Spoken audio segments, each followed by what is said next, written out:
All right, everybody, we are live once again. It's another Tuesday night, and you've got the two of us, and here we go, ladies and gentlemen. On today's episode, we will talk about all of the National League teams and whether they will be buyers or sellers. We'll discuss Shohei Ohtani, the Chicago White Sox. Will soccer change the way American football is played? We will give love to Yordan Alvarez, and boy, does he deserve it. The Diamondbacks are actually number one in a huge statistic. We'll tell you what it is.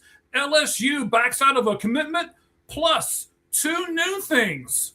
We're going to do lights out trivia, and we're going to do a new intro if you haven't figured it out by this point. Ladies and gentlemen, it is me. It's Cheese. It's all of you.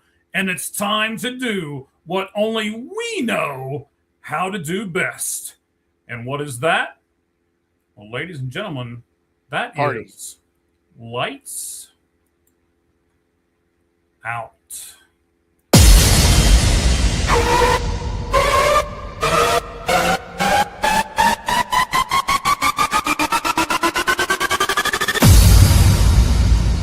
Ladies and gentlemen, may I have your attention, please? Tonight, we rewrite the rules. The countdown has begun.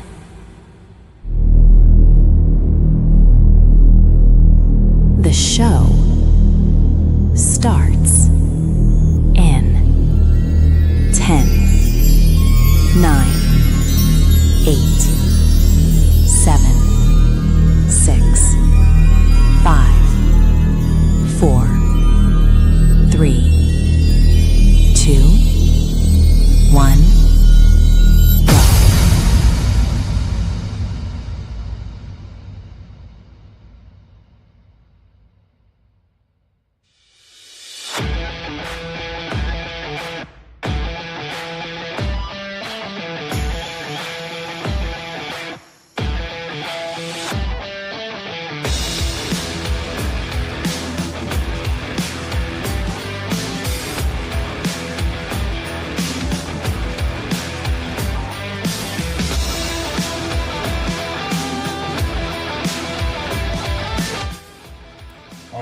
go. Guys, I know if you were watching the main video up here, it didn't play the video for some reason. I don't know why. If you're with us on YouTube and you're watching that smaller version that looks better for your cell phone, I think it played it for you there.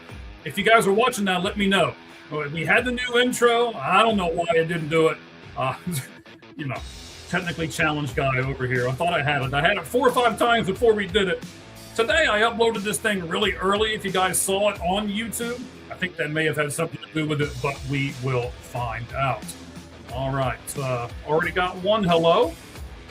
Hello. We appreciate you tuning in to us. Thank you guys very much. Like I said, let us know in the comments if it did play it on one of the YouTube feeds. We'll look at that here.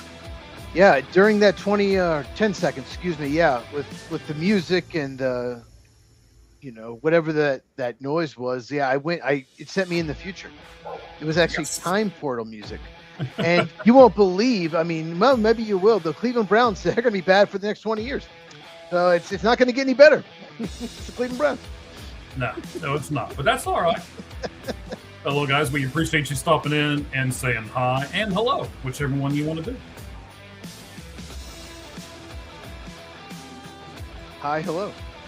Most people probably wouldn't put this up on the screen, but it's okay. I know. It's fine. The only person that needs to like me is my wife. That's okay. I hope it was you, not me they're talking about. Well, I'm assuming they're talking about me. It could be me too. I don't know. It can't be you. I don't know. Of course the kids are allowed to watch the live stream. Yeah, okay, I'll have to behave, but yeah, they can. If kids are watching, then I will make sure to not say certain words.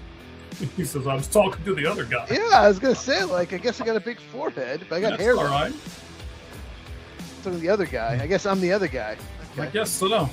At least, yeah. But I'm the funny one, so that's okay. Well, all right. If that's what we can go with, that's fine. Hey, mister, I'm the funny one around here. Don't you forget that. All right, sir. I'm sorry, sir. I won't forget. I won't forget. Okay. Well, this show is just going off the rails. We barely even started. We are not going to have the Colorado Rockies guy on because somebody mixed up time zone times. So we got all that confused. And then, the introduction that I thought I was doing right, I guess I was doing wrong. I don't know. But I don't know, man. We're going to have a great time. We got a bunch of great sports stuff to get to, both football and baseball. A couple of college nuggets for you. So I tell you what, Cheese, how you been, man? Let's go there. How you been this week, bud? I've been swell. How have you been? Maybe not the best week for you, but it's okay. It's probably better. I'm glad I've got glasses on, I guess. So we're okay with that. Pick on anybody in glasses. Okay, I guess just pick on me then. Oh no, and by far we the kiddos can stay. They're going to learn some stuff from us today, and everything will be great. Yeah, I'll have to change some of my notes. Let me get there and delete a few words in there. Okay. All right, just cross out a few things and release a couple more. It's a very long hi. So yes, hi. Yes, it was. Again, we appreciate everybody tuning in, joining in with us today on the Lights Out Sports Podcast. All right, buddy, let's explain the beginning. We always do this. It's the 5 Flamin' 5 and 5. Cheese gets 5 minutes on a countdown timer. He gets 5 questions, and if he can get them correct, we'll give him a bonus 6th question to talk about. If not, he will burst into flames, and then I'll have to do the rest of the show by myself, which nobody wants. And you'll lose the funny guy. Right, you lose the funny guy with, I guess, the big forehead. But anyway, I can't believe they were talking about you and not me. I mean, look at this thing. Can you really even tell where the forehead ends and the hair begins? They want me to cut bangs. They want me to have bangs, is what they're saying. Okay. There we go. Like, look, here we go. Oh, no. Stop. Stop right now. Just put that. Stop. Instead of bullying kids, I'm the one that got bullied now if I change my hair. I know a certain person who is going to, she's going to be upset with me if you don't put that hair back. So I'm going to have to hear it from her. So, all right, guys. Let's go ahead. Let's start the first question on the 5 Flamin' 5 and 5, Cheese. And then we'll put the countdown up when I complete the first question. You know what? Before we do that, okay. Let's do this.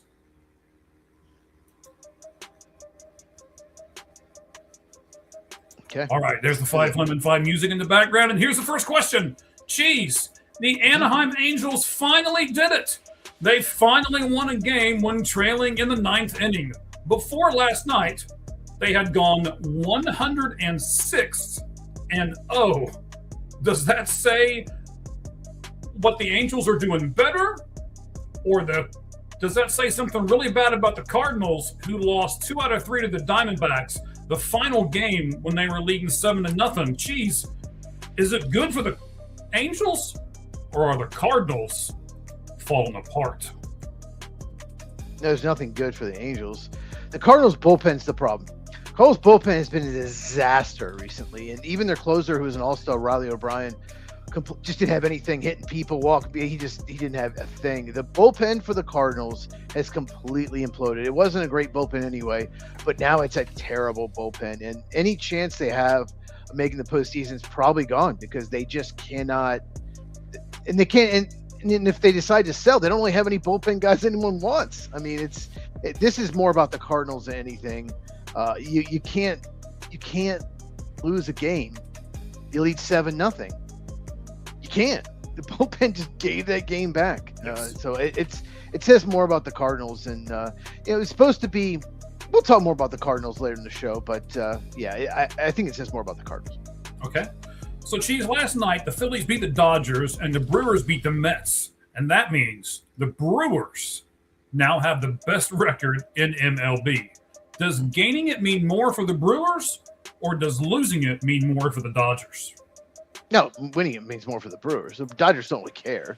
You know, they basically rested pitchers last year, made sure they were 100% healthy. Like, we're going to make it anyway. And then so they were healthier in the postseason. So It means more to the Brewers. The regular season means everything to them because they can't do anything in the postseason. They always choke. So, yeah, it means more to the Brewers. All right. Third question out of 5. According to multiple reports, Cheese, LSU has backed out of their home-and-home series with Arizona State. Why would a football program do this? Are they scared? Do they think there's a better matchup out there somewhere else? Or is it something else, Cheese? So I could use 3 minutes talking about this. I have a lot to say. I know you probably do too. So maybe we'll circle back to this. But the main point I want to say is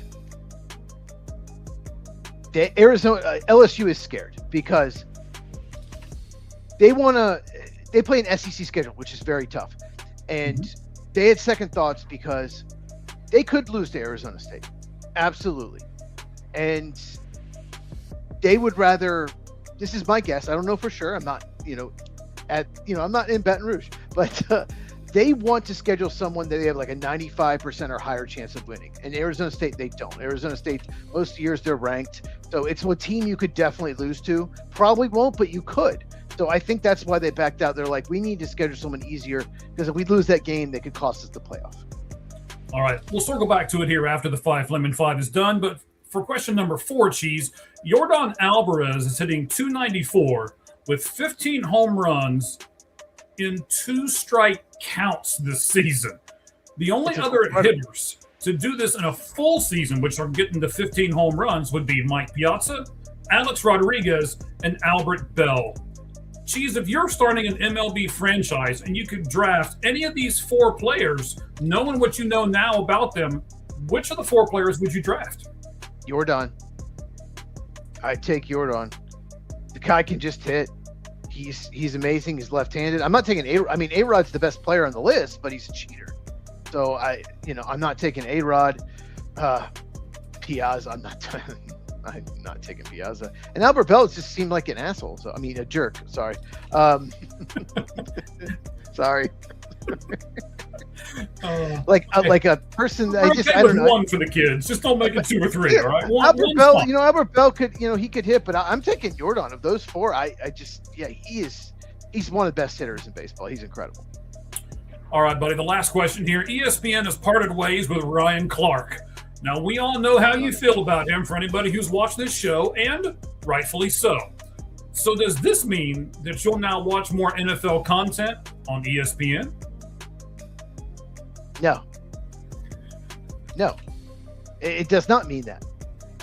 Because they got rid of Ryan Clark, but they also fired. This is what happens when they have mass firings. It always happens to ESPN because Disney doesn't know how to run any company. They're terribly run. And they went woke. They hired all these people. They were big on DEI, and they didn't hire the best people for the job. Like, no one should have hired Ryan Clark. Mina Kimes is still there. She didn't even get fired. Like, they hired people. What's that? I can't think of his name. He used to play a defensive lineman for the Cowboys. He's terrible too. Anyone in the comments knows what I'm talking about. But Marcus Spears, horrible. Like, no, because I could talk about it forever, but they still have so many terrible people. But Ryan Clark had to be fired. All right, there we go. You got it again. Always, man. Just like always, you pull it out right there at the end, buddy. Okay, fantastic. We appreciate that. We got it. Now let's do the bonus question. And here it is. I think this is interesting. So, Joey Votto will make his broadcast debut this Sunday night in Philly as the Phillies take on the Yankees. Personally, Cheese, I would watch this game no matter who's playing just to hear his commentary. And my questions are, would you watch the game just to hear Joey's commentary? And secondly, can you think of any reason that you would watch or listen to a game of any sport other than the play or the players on the field? I'm not going to watch just because of Joey Votto, but you're a Reds fan. You have a connection with him. Like, he's a fascinating player. Just because, he was a Cub killer as a Braves and Cubs fan, but he's just fascinating because he was one of the most efficient hitters I've ever seen.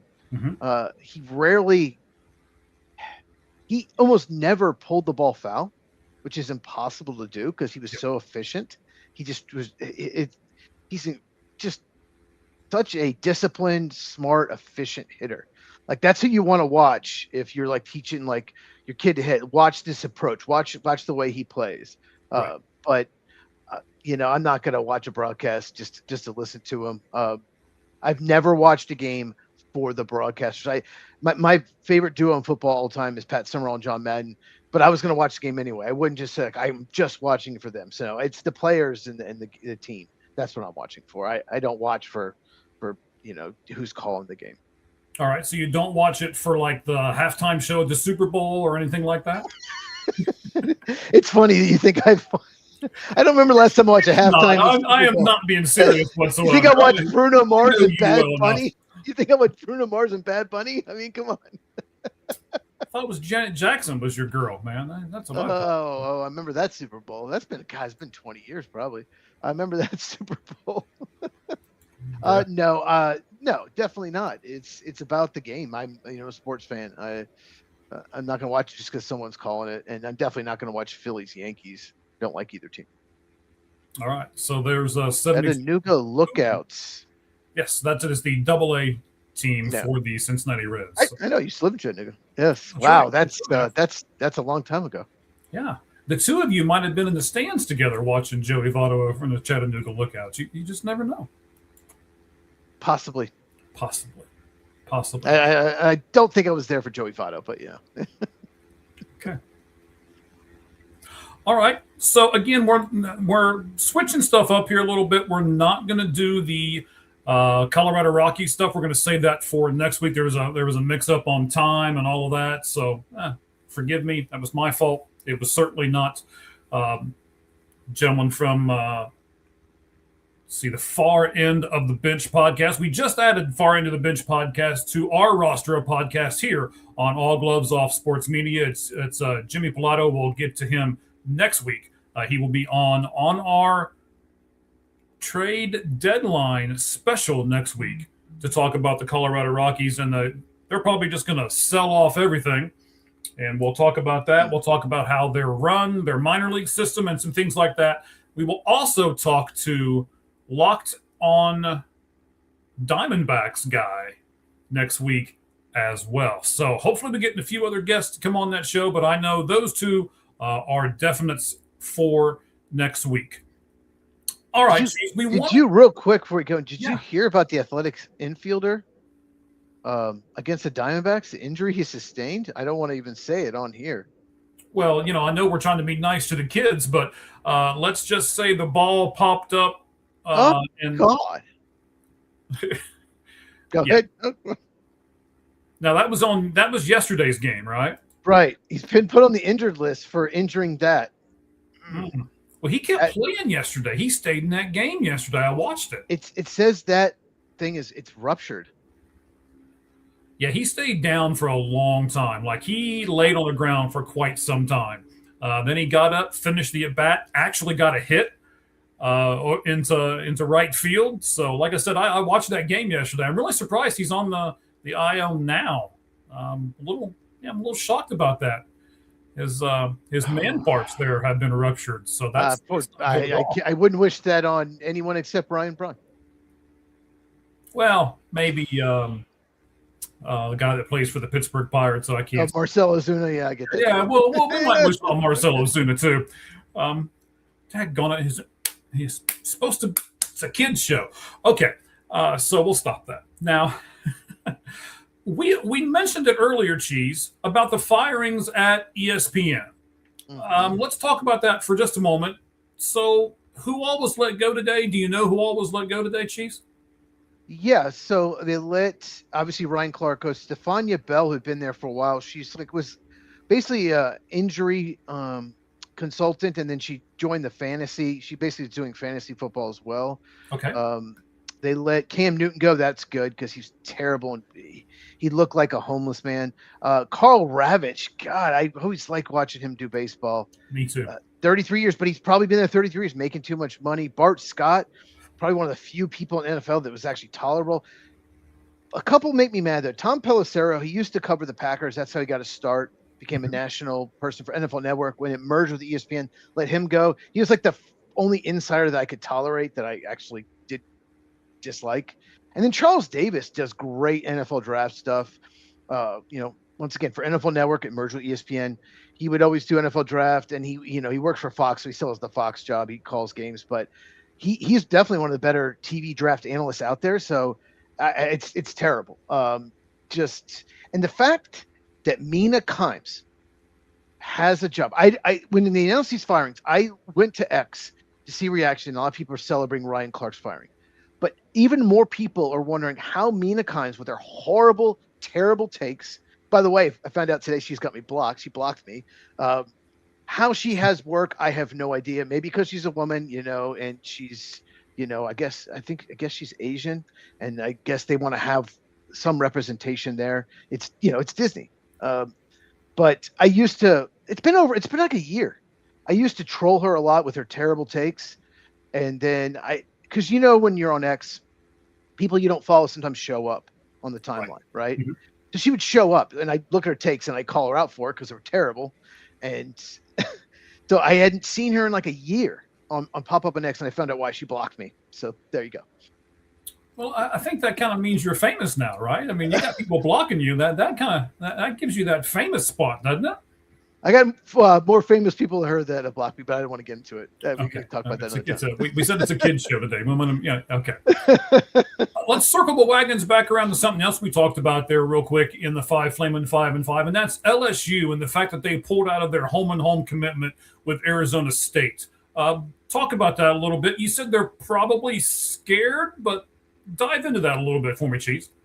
So the SEC plays a very tough schedule. Texas is a good example. They scheduled Ohio State last year and lost. Okay. They scored 7 points. So, you score more points, but they lost, and they lost 3 games and didn't get in the playoff.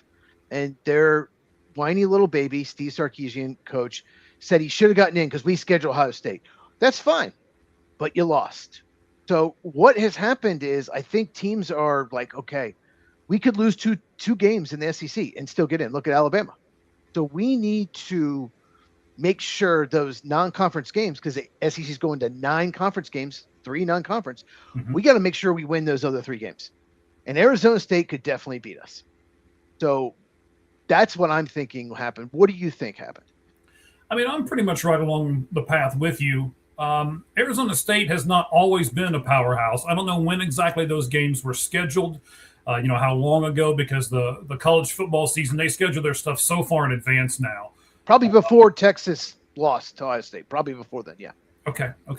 So that was back when, ASU was known as a decent team, but not a great team. Well, now they've kind of jumped over that threshold a little bit. They've joined the Big 12 since then.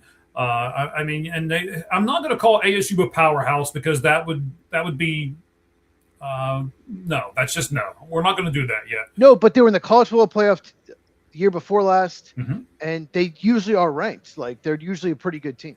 Yes. I mean, I'll give you both of those, but I'm not going to put them on the same line as, Georgia and Ohio State and, all of that. So they're one of those teams that's a notch or maybe even a notch and a half down. But the last thing you want if you're LSU, right, is to play them and have that team that's a notch or a notch and a half down beat you. Especially on the road, it could be an opening night game, in Mesa.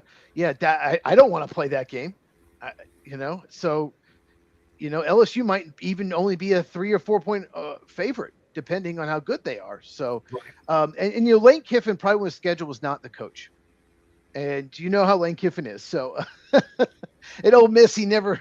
Every once in a while, but for the most part, didn't necessarily schedule the toughest teams. So, true. So I'm guessing this could be Lane Kiffin, but I just think it's one of those teams you could definitely lose to, and if you do, your chances of making a playoff go way down. Okay, and I would agree with both of those statements. But it sucks for I just don't like it. I think there should be at least some kind of punishment if you pull out, right? Like you owe them some money at least, like $1 million. Right. Like you have to pay $1 million or something. Probably nothing for those Louisiana boosters. They'll just pay it, but still some punishment. There needs to be. I don't like this at all. It's a game I want to see. Yes. The fans, like Texas, Ohio State, maybe it was low scoring, but we still got to see Texas, Ohio State. We're probably going to see fewer of those. We're going to not see LSU, Arizona State. Like I said, ESPN probably would have put it, or ABC, Saturday night game, opening weekend. I'm sure. So that we're not going to get to see that. So no, I don't like this. And it sucks for Arizona State because it's kind of the opposite in a way. If Arizona State does win that, then their chances of the playoffs go way up. Yes. Way up. Because look, we beat LSU. So yeah, it sucks more for Arizona State, probably, and it doesn't make LSU look good. No, and the last thing I'll say about this here is I would think, correct me if I'm wrong, and I'm sure you will, but if I'm Arizona State and I'm recruiting players, I'm going to say, hey, you will be on a national stage because we'll play LSU a home and home in, what was it? I think it was 2029 and 2030, or it was 2028 and 29. I can't remember which one. But you use that when you're recruiting players, right? You're going to be on a national stage. You're going to be playing a team like LSU. That you use that, right? No, absolutely. You can use anything recruiting. And if they show the Giannis Grease commercial where he wears that terrible wig one more time, I'm going to lose my mind. Oh God, Giannis, the NBA player. Have you seen that commercial where Giannis Antetokounmpo? Is that who you're talking about? Yes, that commercial where he's like in the movie, in like the Grease movie. It just popped up on the Cubs game. But anyway, no, yeah, no, it's not a good look for LSU. But then again, you're gonna have less ethics when you have Lane Kiffin as your head coach. And I don't know if it was his call, but I'm guessing that it is. That is just my theory, that he decided, oh, look, Southeast Louisiana State or whatever, Louisiana Monroe. Hey, we can send them instead. Let's do that. That's almost a guaranteed win. Yeah. All right. So I know we want to do a couple more NFL things. So before we go on, let's give us the music and let's change the background. Here we go.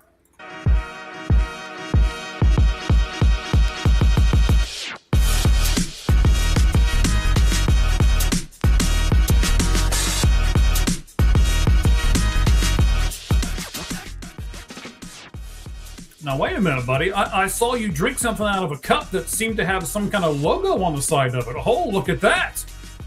I haven't done a shameless plug yet. No, you haven't. 30 minutes in, I haven't done one. Right? That's not like me. Yes. So, you can follow me at Football Cheese on X.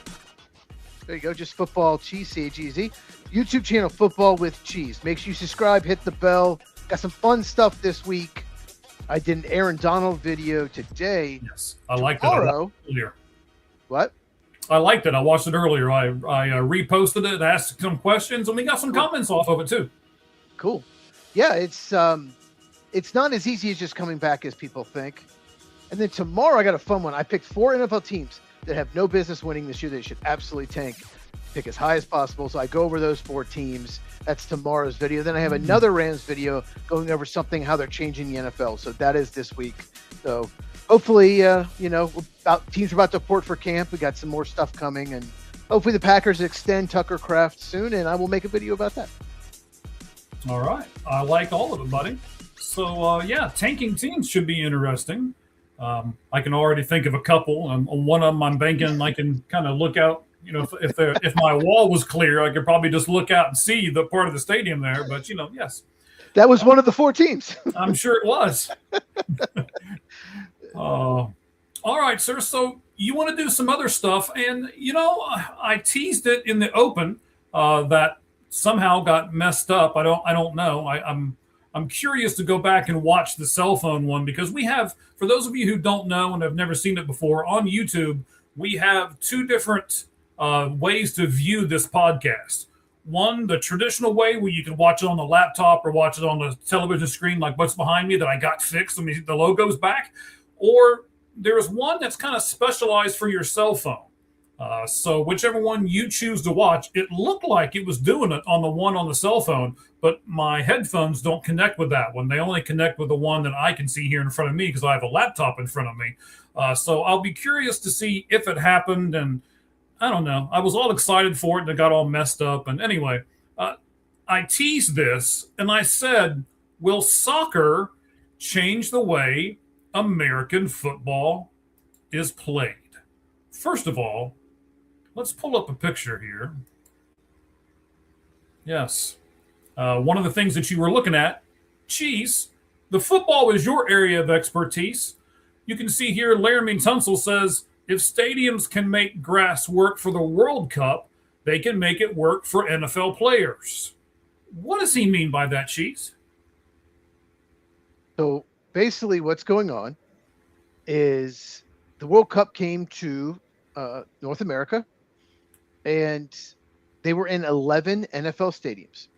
Of the 32, 11 of them hosted at least one World Cup soccer event. And what they did was they changed the turf. Soccer players, I guess, the World Cup's always like this, or they prefer it, or whatever. I don't know much about World Cup. I don't watch it. I don't know much about soccer. It's so boring. But they prefer natural grass fields.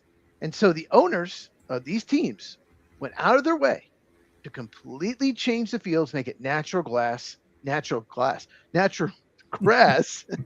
has natural glass. Oh my God, yeah. Oh, that'd be an interesting surface, but go ahead.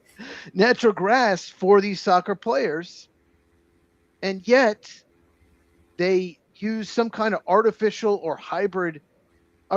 or hybrid kind of artificial grass fields when they play, NFL games. And what these players are saying, hold on. So it's okay for some soccer that's not even played in this country. It's a world thing, but you can't do it for us. You can't spend the extra money because it's more upkeep. It costs more money. You can't do it for us. You're billionaires. And even indoor stadiums like MetLife and SoFi, especially MetLife has had more injuries probably than any stadium out there. Mm-hmm. Indoors, they had natural grass.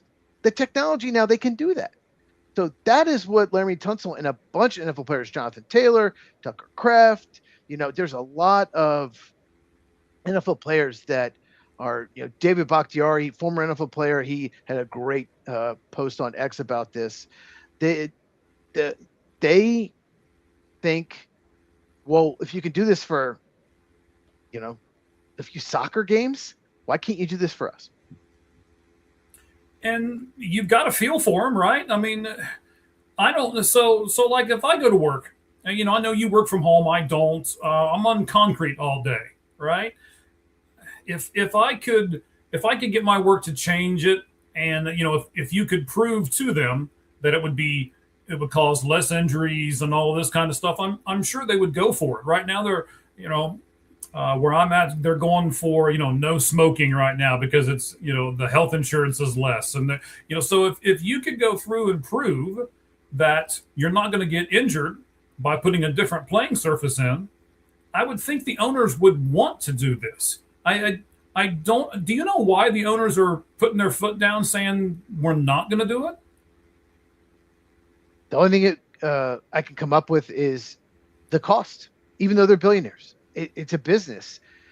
The upkeep is it's a lot tougher. No, I'll say this: I'm not defending owners here when I say this. Okay.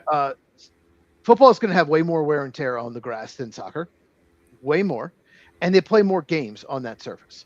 So it's a lot of upkeep. You probably have to bring in probably at least 2 or 3 times a year a whole new turf, and that can get expensive. I remember in the 1995 season, I believe, Green Bay Packers, they won home field advantage. They wouldn't go on to win the Super Bowl, but the NFL made them replace the turf in the playoffs because it's just too bad. They had to buy a turf from a company in Virginia, bring it in, and they didn't even do the whole turf, just really, between the numbers, the outside they didn't care about. They had to bring in a whole new grass just because it was so worn out. So it's a lot of upkeep. You have to hire a lot more people, and they're like, well, we could just do this artificial hybrid grass turf, and the upkeep is very easy. It's very cheap. We don't have to fool with it. That's the only reason for it is money. But what's crazy is they're clearly not happy. Wouldn't you want to keep your players not only happy but more healthy? Because obviously, 92% of players prefer natural grass. They say it causes fewer injuries. Mm-hmm. Yeah, while I'm talking here, check your mic real quick because you were going in and out a little bit there in the last spot there, buddy. But yes, I would think that. I mean, I don't know. The only catalyst to this whole thing, I guess, is when a player gets injured. Most of the time, the players are insured. So I don't really think that costs the owners or the team money. They pay for the insurance and then the insurance covers it and all of that kind of thing. So that would be my only caveat to it, I guess, is that maybe the actual owners and the team doesn't have to play or doesn't have to pay for it if a player gets injured. And then, as you're saying, the artificial turfs and things are so much cheaper. You don't have to hire a grounds crew like they do in baseball. I mean, they stop the game for a few moments between innings just to get out there and rake some stuff and keep the upkeep. I guess they could do that at halftime pretty easy and it wouldn't really matter a whole lot. But yeah, you would think that the cost of just simply the players alone would outweigh the cost of the turf. Not only that, they're not happy. I mean, you don't want to get your players mad. And if there's some big injuries to some big players, other players around the league can be like, look, this is what's happening. So any big injury this year on some kind of turf is going to be, brought up. It's going to trend all over X, So it just doesn't make any sense to me. I did not realize how they just dropped everything for soccer. All right. So it's the World Cup. I don't watch the World Cup. I could care less about it. That's not an American thing. It's a world thing. Mm-hmm. USA is never going to win it. I think they made it somewhat far. I don't know. But whatever. This is an NFL American sport, right? And you can do it for them, but you won't do it for us who, it's American sport. We live in America. We play on the field more. You can't do it for us, but you do it for this one event, just out of nowhere. I mean, that's insane to me. That would make me even more mad than the cost or anything else, that you drop everything for the World Cup. And it just shows you, I had no idea they could do natural grass in indoor stadiums. I had no idea. That shocked me. And the fact that they've been able to do that probably for years now, it's insane. Well, no, it was just a short-term tournament, though. And the NFL is, 18, 20, 22 weeks long, depending on if you count the preseason and all that kind of stuff. Do you think that maybe has something to do with it, where if it was a short-term thing and they could do it and at not a whole lot of a cost? The other part I wanted to get from you is, do you think the World Cup, I thought about looking this up before we did it, but I just didn't have time. Do you think they put it in the contracts of those stadiums saying we will have natural grass for our players? Probably. I'm sure they were required to, but the fact that they just did it, no problem. It just doesn't make these owners look good. And like I mentioned, you might have to replace the field once or even twice throughout the year. You might have to replace it, and it can get really expensive. But at the expense of, it can't be more expensive than a lot of things. They make so much money in NFL with that TV contract, especially. They make so much money. So it's just, it cannot be like, oh, well, it's going to eat 20% of my profit. No way. No way. Not even, I bet you it doesn't even do 2% of their profit. It would eat into it. I bet you. So it just makes no sense that they're not doing this. And most teams used to have natural grass, You're older than me, of course. When I was a little kid, I'd see these muddy games. I'd see the natural grass. I'd see these games. So it used to be. And you know what's crazy? That I'm older than you? No, that's not crazy. That's that we get that. Once again, 92% of players were polled. They want natural grass. 6% don't care either way. And 2% said they prefer this kind of artificial grass, right? I guarantee those 2% are punters and kickers, because they have to plant their foot and they have to kick off the surface. That's who it is. It's punters and kickers are probably the 2%. Anyone that has to make cuts, any skill position, especially the grind of the season, natural grass is softer. So I think they should just go to this. But here's my question for you is, sure, do you think this will change anything this season? I don't think it'll change anything this season. but I could see the players doing some kind of a lockout type thing when the collective bargaining agreement for the NFL and the Players Association is up next. So this season, probably not, but I think it might damage the sport in the long run or when the next CBA is up. You just bring up a really good point. A really good point. I hadn't thought of this. If the owners just give in and say, okay, we'll just go to grass. They get together and say, yeah, let's do that. Then in the next CBA, they can't use this. This might be something like, okay, we'll do this, but we can use this. Mm-hmm. The players, this is what we'll give them. So let's wait. Leverage. So yeah, they can use this leverage. Mm-hmm. So there's no reason for them if they're trying to use this. We can use this the next CBA. And when we want something, we'll say, okay, we'll give you grass, but give us this, rather than actually go ahead and doing what's right for the players. Right. Give us the 18th game and we'll give you grass. Something like that. And you know what's crazy is, I don't think anything's going to change. Nothing. I don't think. I would be shocked if even one team changes it for this season. Even one team. I don't think it's going to happen. I think they're going to ignore it. They're going to hope it goes away. And I hope it doesn't, because I'm definitely on the player side in this situation. There's no reason not to do this. If you can do this for the World Cup, you can. The fact you can do it indoors, you should do this for your players. It's crazy. All right, buddy.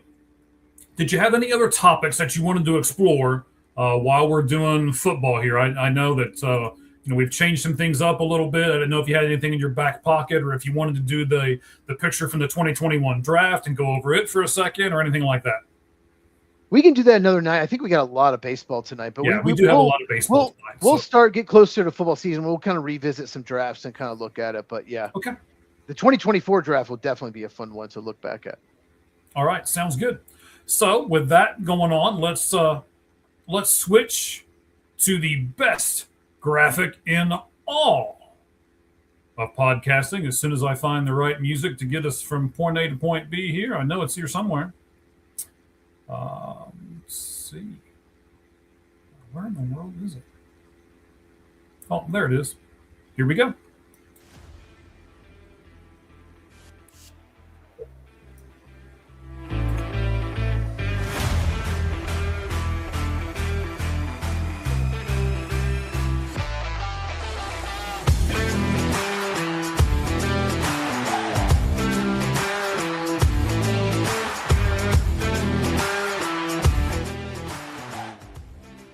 All right, so I said that we had two new things on the show tonight. The first one we have already sort of done and then messed it all up, I think. But we'll go back and review the new intro that I put out there.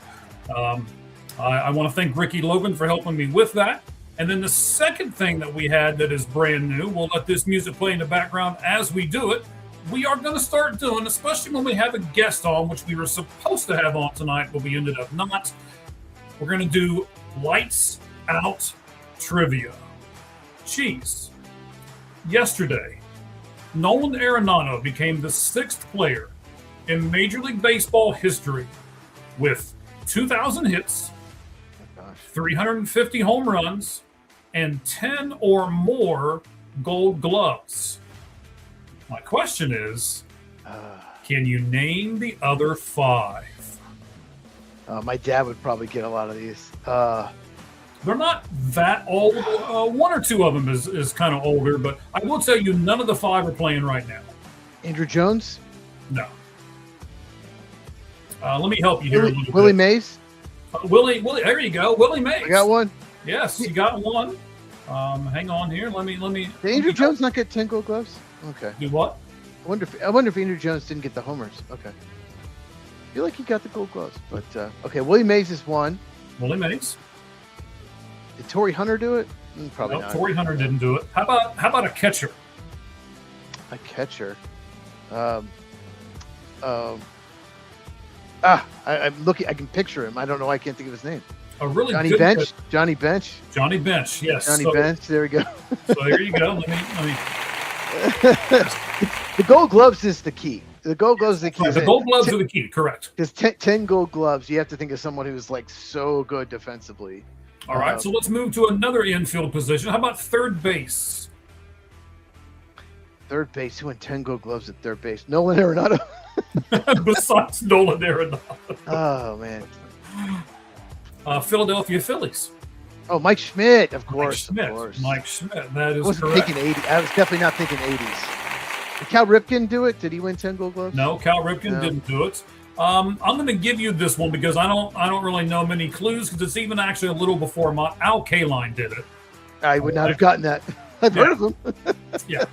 And then let me give you the last one. Center fielder, played for a team in the West and played for a team in the Central. Oh, okay. Center fielder. African American. Well, you got to tell me the teams because I Seattle and Cincinnati. King Griffey Jr. Ken Griffey. I gave it away. Yeah. Yes. That's why I said it the way I said it. Give me the teams. I didn't realize he won that many Gold Gloves. I did Yes. not realize that. I know he's a really good right fielder. I just didn't. Well, I guess he was center. He played right when he went late in his career, but he was Late in his career, he did. Yeah. So the guys are Al Kaline, Johnny Bench, Mike Schmidt, Willie Mays, Ken Griffey Jr., and of course, as of yesterday, Nolan Arenado. So and soon to be piece in 10 years, Pete Crow Armstrong. And you know what? That's a very good possibility. The guy's on fire, especially right the moment. So because he's going to win 10 Gold Gloves, very likely. That's the thing.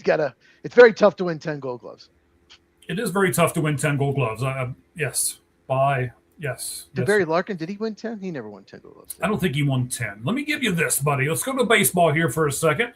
Let me take the header off real fast here so that you can see the top part of the picture that's up there.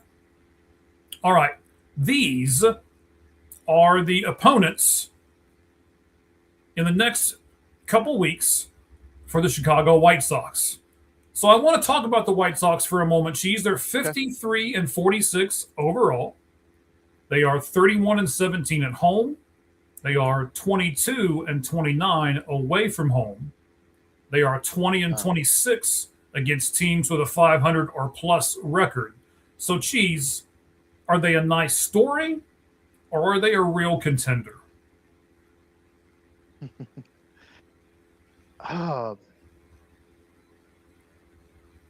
I don't think they're. I think they're somewhere in between.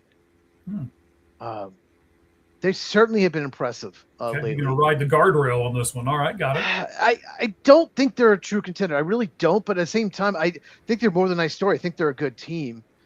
I definitely think they're a contender for the AL because AL is much more up for grabs than the NL. I think. The NL is basically 5 teams are going to make the postseason, and someone else has to get in. AL, there's like so many teams that can make it. No, I think they're definitely improved, and it's honestly not even surprising. It's shocking. Just they have a lot of guys having really good years. They're scoring more. They're pitching better. It's just been a lot of it's clicked. A lot of things that they did bad last year, they're doing better, and it's just clicking. All right. So thanks to our good friend Adrian White that you can find on X. We follow each other as well. So please give him a follow. He's a great thing for the Chicago White Sox. He is at Adrian White Sox. I like how he did that. On X, the Southsiders have the best record in the American League since April 17th. That record's 47-33.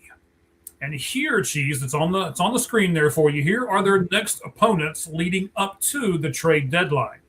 The Texas Rangers, who are second in the AL West Division as of writing this earlier. I'm not taking into account any of the games going on right now. So they are second in the AL West. They are 1.5 game behind Seattle, and they are 1.5 games out of the final wild card spot. Then they are home against the Houston Astros, who are 4.5 games out of the wild card and 3.5 games behind Seattle. They are home again for the Yankees. It's a 4-game set.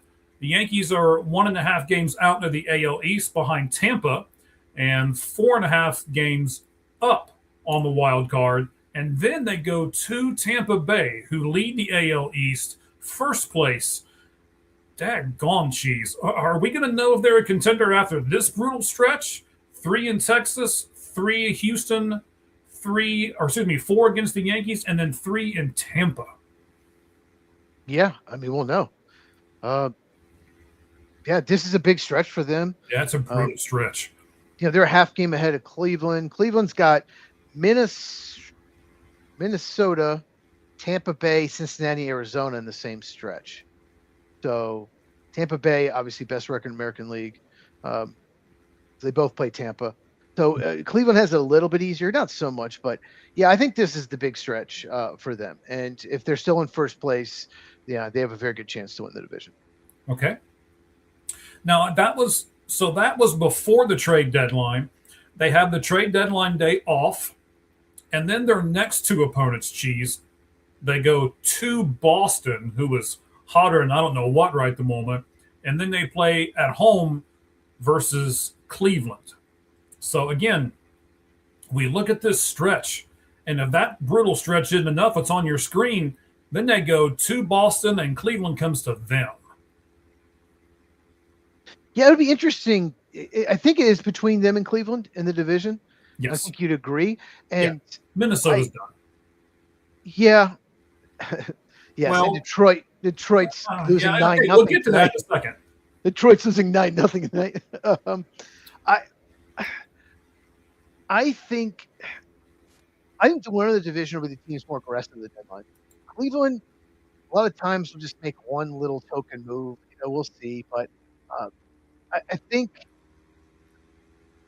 I don't know. I don't know what the deadline plans are for the White Sox. I don't know if they're like, okay, we're maybe more of a year away. Maybe we won't do a little thing here and there. I don't know. Well, Cleveland's finally do something big. I don't know. I feel like whoever's more aggressive may win the division, but it's going to be close. Yeah, I didn't think about that. That's a good point. It's a fair point. The White Sox, Cheese, have scored 10 or more runs 6 times in a single game this season as we continue to talk about the Sox here. Wow. They have a plus 52 run differential for the season. I'm big on all these stats. The Guardians are negative 3 run differential and only 1 game behind the Sox in the division. But you mentioned them a second ago. The Tigers have a plus 33 run differential and are 6.5 games behind the Sox. Well, so, Cheese, who's the bigger threat to the White Sox? The Guardians or the Tigers? No, the Guardians for sure. I mean, by the way, it's plus 24 for Detroit right now. The Cubs are beating them at 9-0. But wow. The Tigers are consistently inconsistent. So I think Guardians for sure. I think I mean, there's a lot of rumors that Tarek Skubal is going to be on the move. So we'll see. But I think definitely the Guardians. What do you think? Well, first of all, I don't know if they're going to move Tarek Skubal or not. I don't know. I'm not ready to say yes or no yet because I really believe that this next 2 weeks are really going to determine that. We won't know that. Of course. So, I mean, even the next week, if they go 2-5 their next 7 games, tell them. But what they have to decide is, are we getting an offer better than we can get as some kind of compensatory pick? Because we'll get a pick for losing him. Are we going to get an offer better than that? And I'm guessing they will. So then you're just going to assume that the Tigers can't re-sign him and they're going to lose him? They're not going to be able to re-sign him. The Dodgers or Yankees will throw whatever at him. He's not going to re-sign there. He's going to go where the most money is. That's just the way it works, especially pitchers who get hurt all the time. He's already said that he loves Detroit. He said, I mean, don't get me wrong, though. I mean, this is stuff that you say all the time, right? This is what you're supposed to say. I want to stay in Detroit. I love it here. Please don't trade me. I think we can still win, blah, blah, blah. I don't know if he really believes all of that or not, but it at least, I mean, I'm sure Detroit knows, right? I mean, Detroit has to know.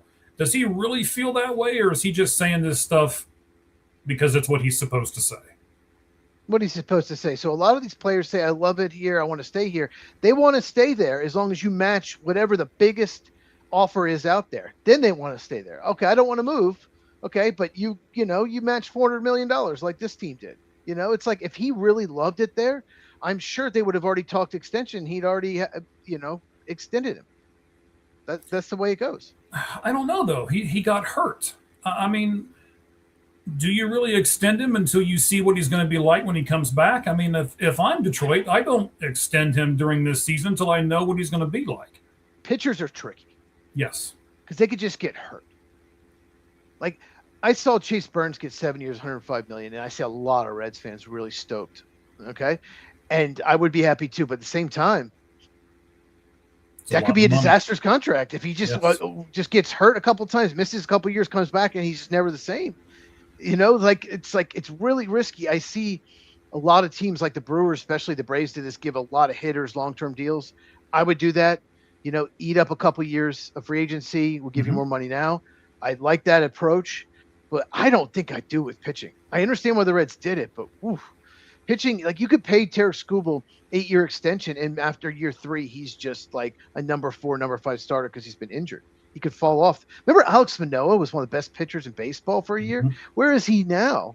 Like I don't know. Yeah, I mean, he only had 1 year. Skubal's had a lot of good years, but he's only had 1 year. But pitching is just so tricky. You could Justin Steele hasn't pitched in 2 years, for the Cubs. Right. I'm trying to think. I can't remember his name. Maybe you can help me, or someone in the comments can help me.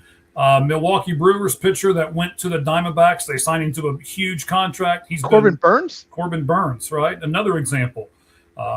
He's been hurt so much. By far, do I want to wish that Chase Burns gets hurt? But you're right. That could be a devastating contract to a team like the Reds that don't have as much money as some of the other teams do. At least it isn't like $300 million. But Corbin Burns, I don't know why, I don't know how, but the Brewers always trade every single player at the right time. Freddie Peralta had this amazing year. Oh, it's given the Mets, got prospects for him. He's been not good at all this year. Like they always seem to trade every single player, hitter or pitcher, at the right time and get way too much for him when you look back on the trade. And that's why the Brewers are good. I mean, it's annoying, but they always seem to do that. All right, let me pull this up on the screen here real fast. We looked at this a little bit during, I got to take this off. There we go. So we looked at this during the All-Star game when we did the watch-along last week, but I wanted to revisit this for a second. This is the intra-division record. I teased in the beginning that the Arizona Diamondbacks were number 1 in a really big stat category, and this is it. They have the best record in intra-division play. So, Cheese, when will our next watch-along be, by the way? We can do the Hall of Fame game, maybe? Yes, we're going to do the Hall of Fame game. But you know me. I don't know when this game is and what time. Tell me, when is this game going to be? It is going to be Thursday, August 6th at 8 Eastern, 5 your time. 5 your time. Are you sure? Yes. Okay. Yeah, don't trust me for times. An hour earlier than the podcast usually is. According to this, Arizona Cardinals versus the Carolina Panthers. And the big question is, will Jacoby Brissett even have reported by then? You never know. Maybe Maybe not. It'll be interesting. Got a nice Carson Beck 8x10, by the way, that I'm going to try to get signed as they're doing their camp. So yeah, good luck with that. Yes, I'm going to try, though. So only 12 teams, Cheese, have a plus record in their division. And 3 of those 12 teams are the Padres, Dodgers, and Diamondbacks. So I ask, is the National League West as tough as we think it is? I mean, it's tough, but maybe just the Rockies and Giants suck so bad. Maybe that's kind of what I think it is, too. They're toward the bottom of the list. I mean, still a good division. I mean, it's not the best, but it's definitely not the worst. I mean, I don't think it's as good as the Central. Right. But it's a good 3-team division. I think the NL Central, they used to be a joke. Remember a few years back, they were kind of a joke, but I think they're the best division in baseball this year. Okay. The White Sox and the Guardians are +6 and +5, respectively, or respectfully. There we go. They are the only 2 teams from that division even on this chart in the plus side. Plus, Detroit is 9 and 16. So do the Tigers really have a shot at catching either the Sox or the Guardians? they have a shot. They got to play a lot better than they did today. I mean, they have a shot. I mean, look, Scooble did miss a lot of time, and they really struggled without him. The problem is they're running out of time. Like you said, it's 2 weeks to the deadline, right? It's like August 3rd. That's 2 weeks away. So it's a big 2 weeks. They really need to win like 10 of 12, or you need to sell. Like, I mean, I think they're the team. Correct me if I'm wrong. I think they got off to a really bad start last year, but by this time they were playing really well, and they ended up making the playoffs. But they were playing well at this point. So, but they also didn't have the White Sox playing well. The only team that was playing really well in this division were the Guardians last year too. Yeah, and I think they caught them and passed them. Didn't they win the division? They did. Yeah, I don't see it. Yeah, I think this alone could be what keeps them out of the playoffs. I mean, you're 9-16 against your own division. You're not going to win that division. So then you've got to narrow yourself down to the wild card. And you're, as you just said earlier, the AL is just up for grabs. And it's not a good season to be crossing your fingers for a wild card berth in the American League this year. Yeah, and the Cubs would be, if they didn't play the Reds, they would be 9 wins, 11 losses against the division. You just take away the Reds, so not good enough for the Cubs. All right, so 8 total teams are either even, or a game above, or a game below. So, Cheese, is the league as a whole really this even this season? I think so. There's not really, there's no team like the Rockies last year. The White Sox a few years before that. There's no team that's just like guaranteed to like lose 100 games. I mean, the Angels and Rockies are pretty bad, but yeah, I think it's just more even. The Brewers and Dodgers have really good records, but I don't think anyone else is just like, wow, this team's just really good. So yeah, I think so. No, I agree with you 100%. I was going to say the same thing. Those two teams, we talked about them earlier. I don't know what's happening tonight, but the Brewers won yesterday. The Dodgers lost yesterday, so they flip-flopped. The Brewers now have the best record in Major League Baseball, and the Dodgers are in second place. We'll talk about the Dodgers more here in a moment when we get to Shohei Ohtani. Lastly here on this intra record so far this year in baseball, based on our thoughts at the beginning of the season, Cheese, which to you is the bigger surprise? That the Diamondbacks are first on this chart, or that the Reds are last?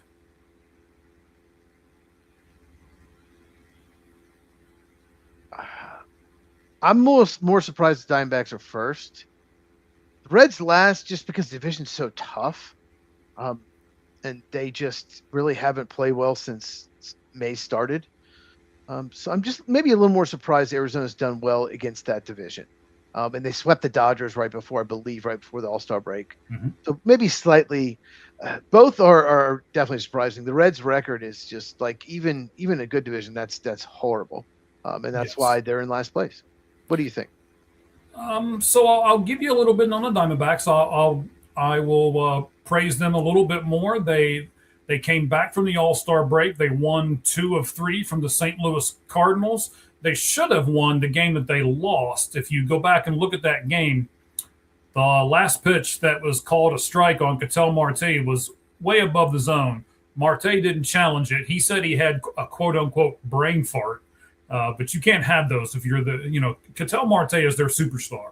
You can't be a superstar and have a brain fart, as far as I'm concerned. But you can say they should have lost the game. They're down 7-0 too. So you could say that. Right. They come roaring back. That was going to be my second point. Yeah. As you said it earlier, the Cardinals bullpen's not real great. So now they own the season series against the Cardinals. No matter, they have one more game to play. They have a makeup game to play in St. Louis, I believe next week or the week after. But no matter what happens in that game, the Diamondbacks have won the series. So therefore, when you start looking at tiebreakers and stuff like that in this wild card chase, the Diamondbacks are now up on them. And then for the Reds, man, oh my gosh. I mean, look at the 2 bottom teams. The Rockies have 11 wins in their division, and we know what division they play in.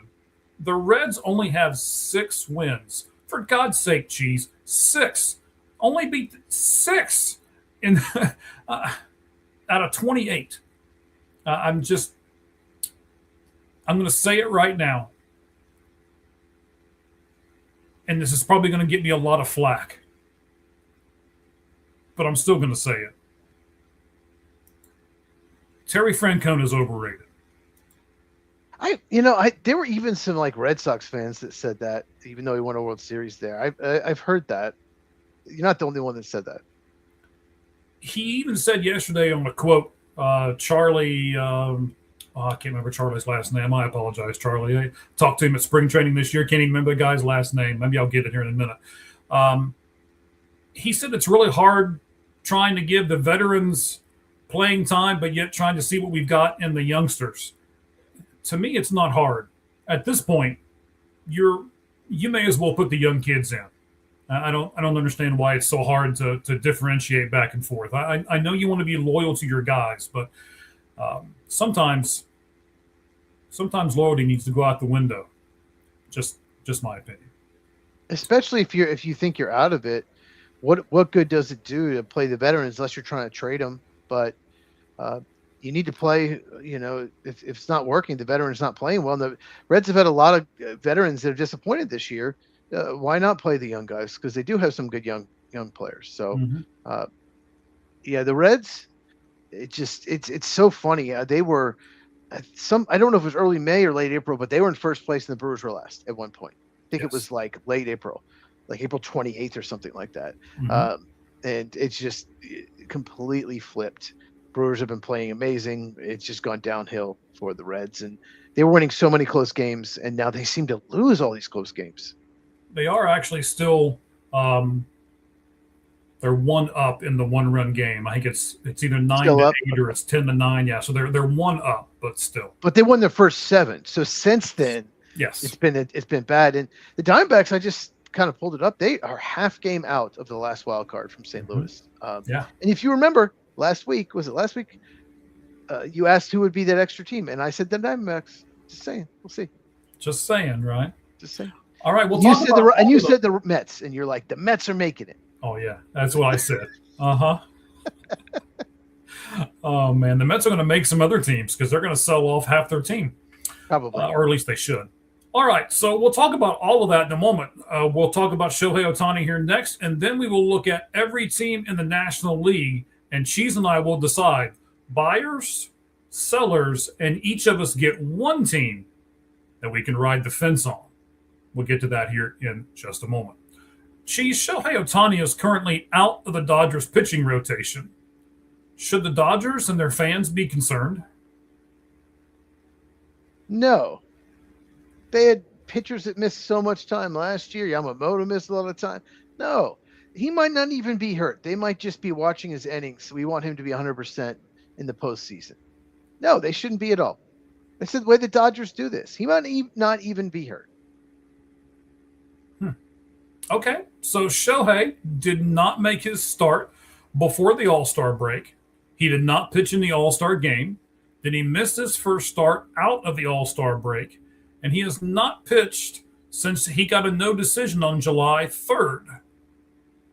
So I was going to ask you, panic, concerning, or nothing. I think maybe you're going to go into the nothing category, but I'm at least going to say concerning. And I'm going to say concerning because of this factor, Cheese. They paid this man $700 million. They put a lot of their eggs in the Ohtani basket. And if all he can do is hit, even if he hits well, I don't know if the Dodgers can do it.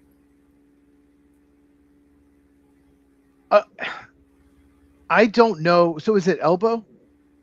It's knee. Knee inflammation. Knee. That's better than elbow for a pitcher. Correct. Knee inflammation it just sounds made up. It sounds like, oh yeah, his knee might be a little sore. Let's just make sure. If it's actually a knee issue and it could linger, then I would be concerned. Then I'd say concerned, but not panic. But if not, if they're just trying to make sure, well, we're going to watch his innings, we want to keep it under 150 or whatever, then I wouldn't be. Right now, I'm a Dodger fan. I'm not really concerned. Okay. But if he's still not pitching, August 25th, then I'm going to be a little concerned. All right. So the Dodgers are 6-7 since his last start. Is the rotation good enough to win a World Series? That's the key in the question. Ooh, Are they good enough to win a World Series without him in their rotation? yes, but their chances go down quite a bit. I do think they still could, because still have a very good team. I mean, the roster's loaded, Mhm. but their chances will, like, I picked them before the season. You did not. Of course, you did. You didn't want them, but yeah, their chances will go down exponentially. Yes, I used a big word. hmm Yes, Hang on, let me if get he my doesn't dictionary out. doesn't pitch, if he doesn't pitch, because he's a very good pitcher. So there were rumors that he had an injection. There were rumors that he got his knee drained and all of this kind of stuff. Dave Roberts said that he did have an injection before the All Star game, said that he did not get anything drained. So there was a whole bunch of did he do this or didn't he do that? And this kind of feeds into what you were saying earlier. Maybe this whole thing is made up. And let me give you when Roberts was asked about Shohei's status moving forward, this is his quote. It's going to be some time. It's not going to be a day to day thing. Doesn't that just sound like an excuse or let's just push off these reporters until we have to have him start again? I do. Like I said, I just don't know in this situation. Maybe it is a concerning issue, but I just know that teams have done this in the past, and the Cubs are guilty of this, where if a pitcher's struggling, rather than if he doesn't have any options left, now he's not struggling, but basically the Cubs have done this where they put them on the injured list and saying left knee tendonitis or right knee tendonitis, Mhm. right? Because that's just so, yeah, I mean, that happens. So, I have tendonitis in my knees in the past. I've had that issue. You can just throw that there and then they can work on their mechanics and you don't lose their spot and you can bring someone else up. It's like, we need to work this guy out and you're not really injured. So it could just be a way. We just saw the Dodgers be so cautious with their starters last year. So many pitchers of theirs were on the injured list for a lot of the year, but they had such a good team. It didn't matter. They still won the division. So it's possible there's an issue, but I still think it's also possible this is a nothing burger. Okay. Last thing on Shohei, and then we'll move on to the teams and are they going to buy and sell and things like that here. So, does this make him a mere mortal man now? Like he can only do one thing and not both? And does it endanger his ability to win the MVP? Now, I'll pause there. I've got a follow up to this, but I'll pause right there for a moment. Does it make him mortal, and does it endanger his ability to win the MVP? It makes him mortal, and yes, it definitely will. I mean, he was probably the favorite for this. Like on July 3rd, he was, overwhelming favorite. So Mhm. yes, it definitely will hurt his chances. Other candidates, they'll probably start looking at other candidates if he doesn't pitch again for quite a while. Then there's this, and I think this is interesting. He is currently second to the Mizorowski, and the Milwaukee Brewers in Uh huh. ERA. Shohei has a 1.79 ERA. But more importantly than that, he needs 12 and a third more innings to even qualify for the ERA title. So, do you think that will influence the Dodgers' decision when all this is said and done? No, I don't think the Dodgers care about ERA title. I don't. It's all about winning World Series. They've won the last two. I don't think they care about that at all, unless it's in his like incentives in his contract. Uh, no. But U.S., I haven't looked at MVP odds. I should have when I saw this in the notes, but uh, there is a player that. Oh, we'll just say this before I say it. I don't like that Does he he's. go by three initials? Yes, I don't like that. There should be separate Cy Young and MVP. MVP should just be hitting. They should separate it and should I just take agree. into Otani's hitting into consideration. Like, he's a two-way player, so if he does well at both, he's going to win the MVP. It's not going to be close, right? He is. He's going to be a 10-win player. And there's one other player though, the second WAR in the National League, and that's Pete Armstrong. And I would love to see him win the MVP. He's definitely up there right now. He had another really good game today. But he doesn't pitch. So it's basically if Otani pitches and hits for the next 5 years, probably gonna win 5 more MVPs. Unless, like I said, if he hurt, it should be a separate award. Like when Verlander and uh, what's his name? Kershaw won MVPs. They shouldn't have, because they won the Cy Young already. That's their award. There should be a separate hitting award. MVP should just be about the bat and the fielding, bat and fielding. Okay. Yeah, I'm not against with what you're saying at all. In fact, I agree with it. If I'm gonna put a gun to my head and tell me to make a choice. But PCA is a 6-win player. If the Cubs don't have him right now, they're not in the playoffs. They're not nearly as good as they are. Well, that's just because they don't spend as much money as the Dodgers. Well, it just means he's more valuable to his team. MVP, most valuable. All right. No, again, you're not going to get an argument out of me per se, Yeah. but I'm just, the Dodgers are willing to spend $400 million and the Cubs only $250. So that is, $150 million on a team there's a pretty good difference there. And I don't want the Cubs to spend $430 million or whatever it is, though. I don't. It's terrible for baseball. I don't want that. Then they become a hated team. I don't want that. They're like 10th or 11th in payroll. So I don't have a problem with their payroll at all. They actually went out and spent this year, and they're up 11-0. So now it's 11-0 over Detroit. Yeah, I think they put in an infielder to pitch. Okay, it's about that time, right? I guess. All right, buddy. So this part of our program is going to be brought to you by Frost Buddy. It's going to get hot at the ballpark and at the gym and at your kids' sports practices, and you need a stylish way to represent your favorite college sports teams from Alabama to Xavier, while also keeping your liquids colder than a small forward missing 12 shots in a row, or they can also keep your liquids hotter than the center that's made 12 in a row. What all can the Universal XL from Frost Buddy keep cold? It can do traditional 12-ounce cans, Gatorade, and other sports drinks. It can do slim cans, tall boys, Arizona iced tea cans, and even bottles. And I don't know if you know this or not, but that's why they call it Universal. Plus, you can get a 100% leak-proof lid to cap off the experience like your favorite sports team caps off a great win. And speaking of sports teams, you can also choose your favorite MLB team logo. You can choose either the style from the Cooperstown collection or the Legacy collection in MLB. If you're more of an NHL fan, Frost Buddy and All Gloves Off Sports Media have you covered there with over 120 styles of Universal Buddies and To-Go Buddies, plus all of your NCAA teams. You got a 30-day free trial, 40K reviews that are positive with free shipping on orders over $60, and there are several 32-ounce bottle buddies in a rainbow of designs that you can do as a gift for someone in your life that might not be a sports fan like all of us are. And they also come with a sip and a chug lid. You can flip it. Just sip a little bit or flip it the other way, and you can chug that bad boy right down. So depending on your drinking pleasure, you have a no-slit bottom, a detachable strap, and they are all cup holder friendly. So, ladies and gentlemen, go to frostbuddy.com/Red Hot Reds, chill the liquid, and rep your team with the great combination of Frost Buddy and All Gloves Off Sports Media. Once again, frostbuddy.com/Red Hot Reds, and get yours today. Cup holder friendly is important. Very important.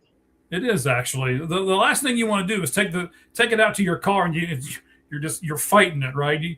We've all had those great big cans not the cans, but these type of things at the bottom where they're too big to fit in the cup holder, and then you try to hold it between your legs and drive, and it just doesn't work, man.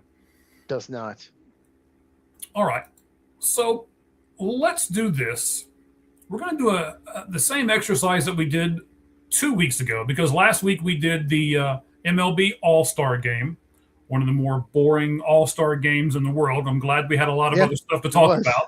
It was. It really was. It really was. If you guys missed it, I mean, and we'll even talk about Sanchez, the guy who gave up all the runs. We'll give him some flowers at the end of the show when we do batting cleanup. That's sponsored by ForwardFan.com.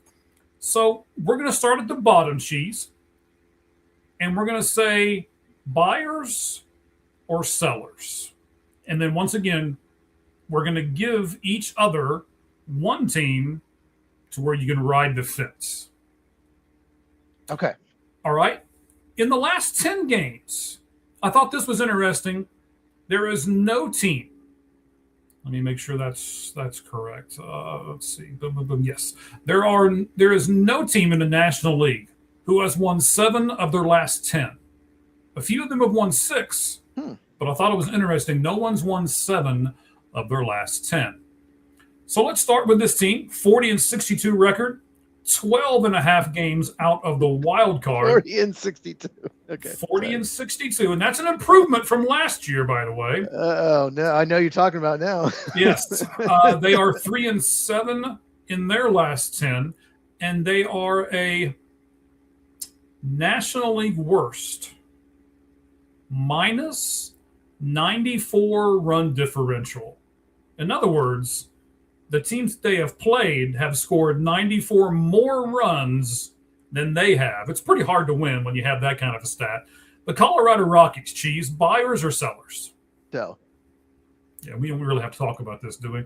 These first few we're not really going to have to talk about. But, yeah, obviously they're going to sell. I'm not sure how many parts they've really got to sell. They did make a trade earlier today with the Dodgers. You can look that up. Unless they want to move Hunter Goodman, but then I think he's still controllable, so they'd have to get a ton for him. But then you're trading an all-star catcher, so I don't. Yeah, there's not a lot. They don't have good pitching at all, so I don't know what you're going to trade. Senzatella's not bad. You've got Jake McCarthy, who's done really well here lately. Those are things that we'll talk about next week with our Colorado Rockies guy when he comes on with us. So they're definitely sellers. How many parts do they have they can sell? That's kind of the question. And the next team on the list, I think, has several parts they can sell. I still don't know why this team has not done better, except for the point that I just don't think this team is gelled. Not at all. I know what you're talking about. The defense is also horrible. Horrible defense. You can't just put guys out there, just stick them wherever and expect you to have good defense. Yeah, I don't care if they are named Lindor and Soto and all. Or Bichette. I mean, who thought putting Bichette third base was a good idea? Right. You're right. It doesn't work. So we're talking about, obviously, ladies and gentlemen, the New York Mets. They're 42-59. So they only have 2 more wins than the Rockies do. Okay, let's put that into perspective. First of all, they're 10 games out of the final wild card position. They're 4-6 in their last 10, and they are a minus 67 run differential. They are 21-28 at home and 21-31 away. And against teams with a 500 record, they are 23-41. Yes, 23-41. Sell. It's going to be a major sell-off. Major sell-off. They're going to want to move money too, not just players, not just people who will be free agents like Peralta. They're going to want to move money too. All right. I agree with you in both of those things. They should sell half this team. Mm-hmm. I mean, realistically, they should sell half the team. And for those of you who are Mets fans, you're like, oh, we can't sell half the team. You've got Steve Cohen, ladies and gentlemen. He can buy whoever he wants and replace them next year. Don't worry about it. Yeah, you're not going anywhere this year anyway. Let's see. What next year? Right the now, funny one. I'm telling funny you. one. Yeah. All right. The third team from the bottom has the exact same number of wins, just one less loss because they've played one less game. So they're 9.5 games out of that final wild card spot, 4-6 in their last 10, and their run differential is also really bad at minus 62. San Francisco Giants, Cheese. Sell. Buyers or sellers? Sell. They're not very good at all. I watched them play they played the Cubs and Braves this year, both of them, and I just watched them play. They do a lot of things mediocre. So sell. You know what? That's a really good point. That's a really good definition of the New York Giants. They do a lot of things average. San Francisco Giants. Or yeah, you're in football mode. You're like New York Giants now. Yeah, I guess I am. Which is kind of surprising for me. I'm usually the guy that's into baseball mode. I know. But yeah, they do a lot of things average. You can be an average team on some stuff, but you've got to be above average on at least a few things. And they're really not on anything.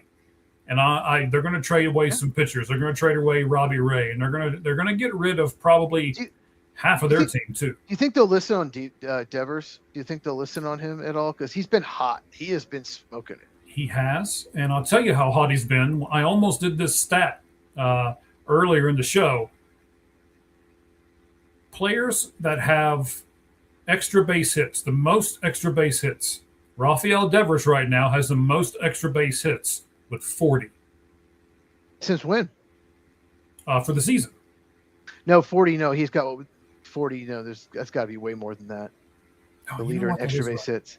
Yeah, probably since maybe since June 1st or something like that. I don't know, but I have to. Yeah, he just something clicked like in June or something, and he's just been tearing the crap out of the ball. But it hasn't helped him win any more games. No, you're right. That stat's got to be wrong. I was trying to say it off the cuff and not have the stat in front of me. I'll work on getting it here before the show's out. So, yeah, the Giants are sell. So the Rockies are sell. The Mets are sell. The Giants are sell. Next is the Reds, 45-54. So their record's not great, but they're only 6 games out of the final wild card spot.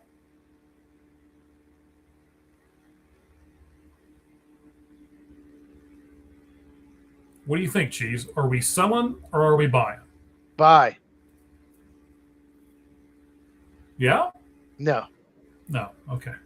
No, we're selling. Its division's just too tough. You're in last year. You're in 5th place.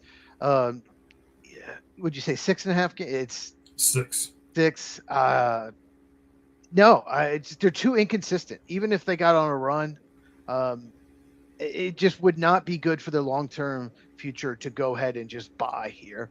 Let's definitely. I don't think they're going to do like a massive sell. I think they're going to look at our free agents and try to sell them and just improve the farm system and just maybe try to get prospects that are in like AA now that may be able to help them next year. I think that's probably what I would do. And just, unless you get blown away by somebody who's controllable, I think it'll be like a soft sell. What do you think? So I think there's one of these teams every year, and I think the Reds are going to be this team this year. There's always a team that buys and sells. And you just said it. You're going to sell off your people who run, their contracts are up at the end of the year. And you may try to buy some people who are going to help you long term, like what you were just saying. This will be an interesting trade deadline for the Reds because they have a ton of pieces that they can sell. They got a whole bunch of expiring contracts. Relievers like Johnson, who played for the Braves last year. Yeah. They've got Tyler Stevenson, who was up. You got J.J. Bleday. You've got Eugenio Suarez. I mean, you've got a lot of pieces in there that they could get rid of. You might even see them trade someone like Nick Lodolo. Oh, really? Yeah, maybe. I tell you the one person that people are going to call on, because people need right-handed power. There's a lot of teams that need right-handed power, Braves included, Cubs included. Spencer Steer could be interesting. I know he's controllable, but I think some teams may call on him. I don't know if they play everywhere. He can play everywhere too. He's versatility. But I mean, do you really want to trade that? A guy can play everywhere because then you can put him in wherever. So I think they'd have to get blown away, but I think teams will call for sure because a lot of teams out there have. You saw the All-Star game. Everyone's left-handed. There's a lot more left-handed power out there than right-handed, and he's got right-handed power. He's got what teams need. Yep. Okay, I think it'll be interesting. We might talk about them a little more next week. We'll see. We'll see how all this unfolds. We're about getting guests and stuff like that to come on for our trade deadline special. The San Diego Padres, Cheese, they're 49-51. They're 2.5 games out of that final wild card spot. 50-51. They just beat the Braves. But anyway, yeah. Okay. Yeah. So that would mean that they are less than the 2.5 games, depending on where everybody else is at. They're two. They're 2. Yeah. Okay, so 2 out. Mm-hmm. A negative 33 run differential, though, and away from Petco Field or Petco Park, they are 22-27. What do you think, Cheese? Buy or sell? I'm selling big time. I'm trying to dump a lot of salary. They have a huge payroll. Their lineup sucks. They're last in the National League in runs scored. That's hard to believe. You look at these big names. Yeah. But Machado's and has been really disappointing. It's been terrible. And what's that third baseman? Tatis. No, Tatis has actually been doing much better lately. Oh, he used to be on the Red Sox. I think he's their shortstop. Oh, the shortstop. I don't. His name escapes me, but they just have a lot of guys that have been disappointing. I would even listen on Mason Miller. I would listen on him because they're not. Someone might blow you away. You give up a lot for him. You give up Leo DeVries. That was dumb for a closer. Xander Bogaerts, by the way. Xander Bogaerts. Yeah, he's been. Yeah, they have a lot of underachieving bats. So I would listen to just about everyone, believe it or not, on that team, and I would listen on Mason Miller. Somebody might be stupid and give you a lot because closers, like, the problem with closers, and I would never trade for one, is you don't even know if you're going to get in the situation where you need them. You know what I mean?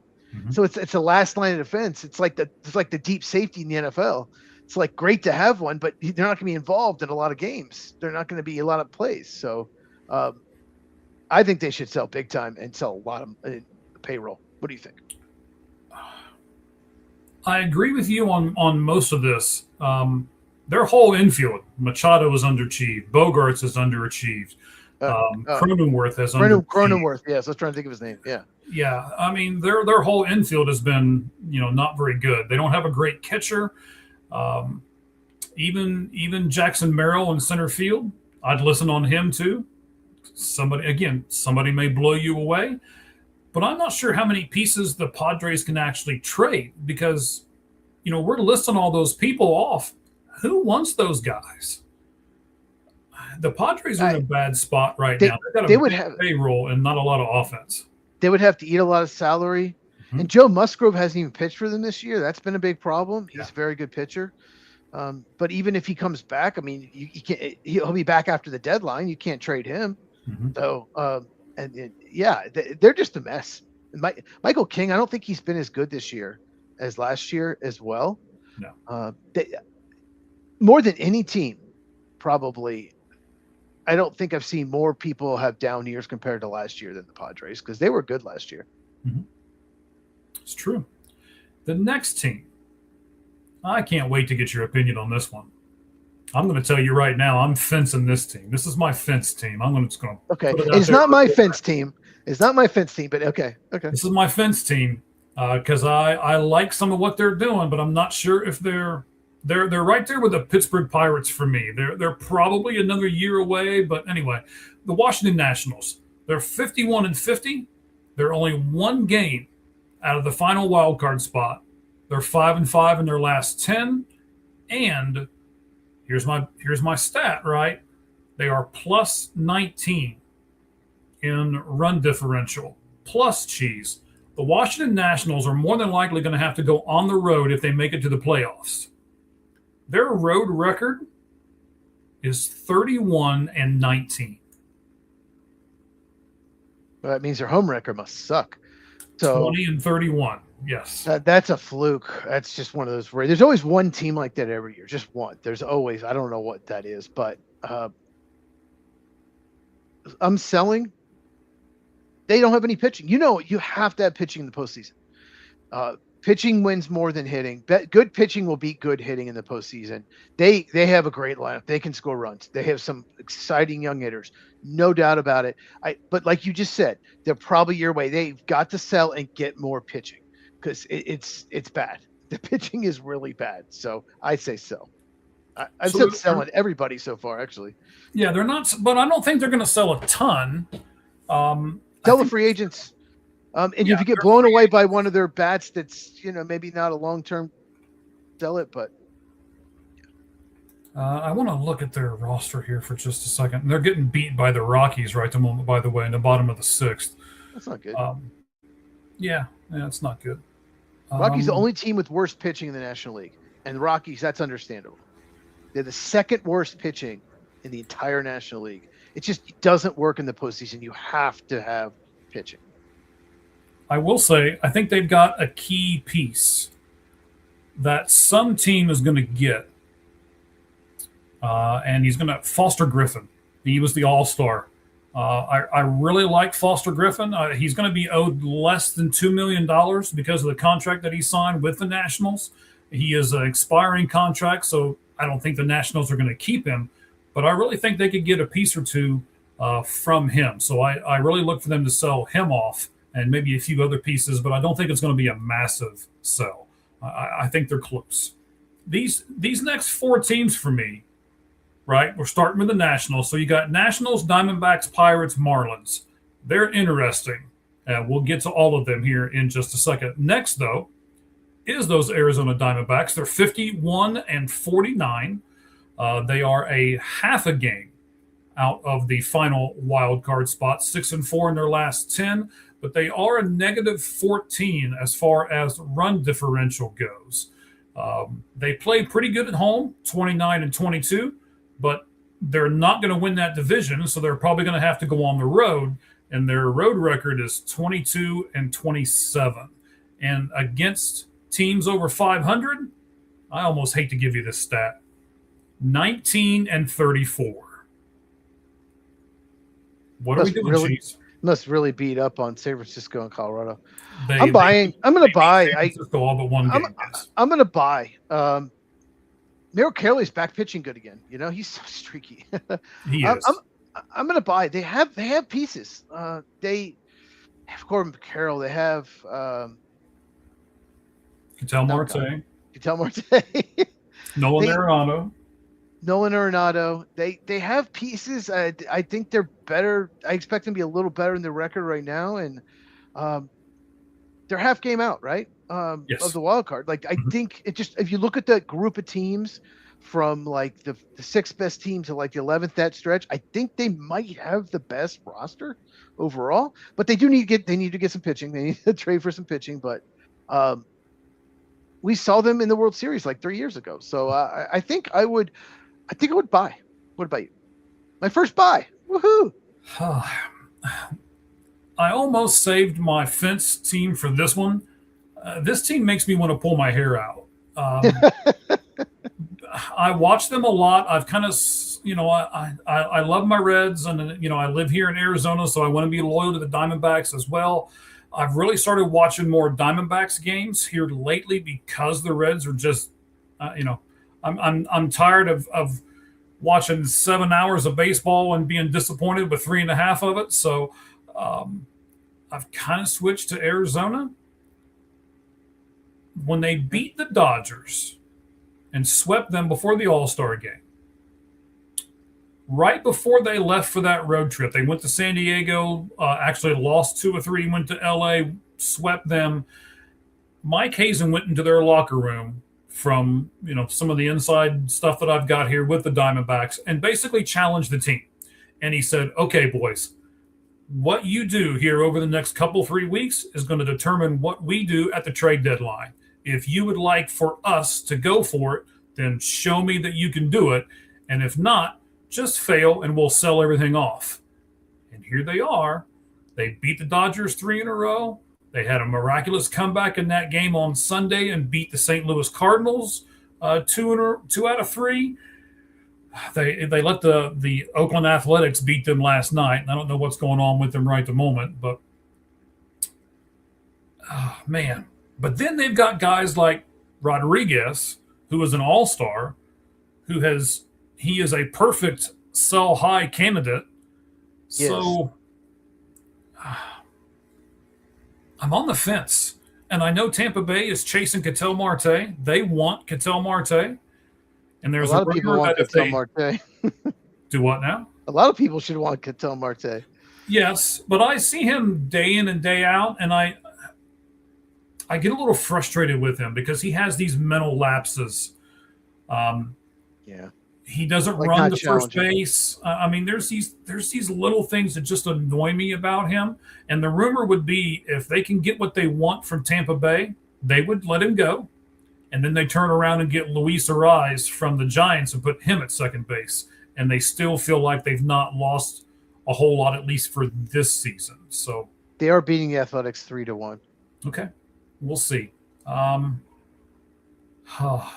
Gun to my head, I'm going to go with I'm going to buy because I think they're close. I And I think they're think going to you're be that sixth team. I do. I think we know that the Dodgers, Brewers, Rays, Phillies, Cubs, very likely those 5 teams will make it. They need a 6-1. I think they're going to be that team. But well, obviously, if they don't buy, if they sell, they're not. But I just have a feeling. okay. Next, 52 and 49, and the Pirates, the Marlins, and the Cardinals are technically all tied for that last wild card spot right now.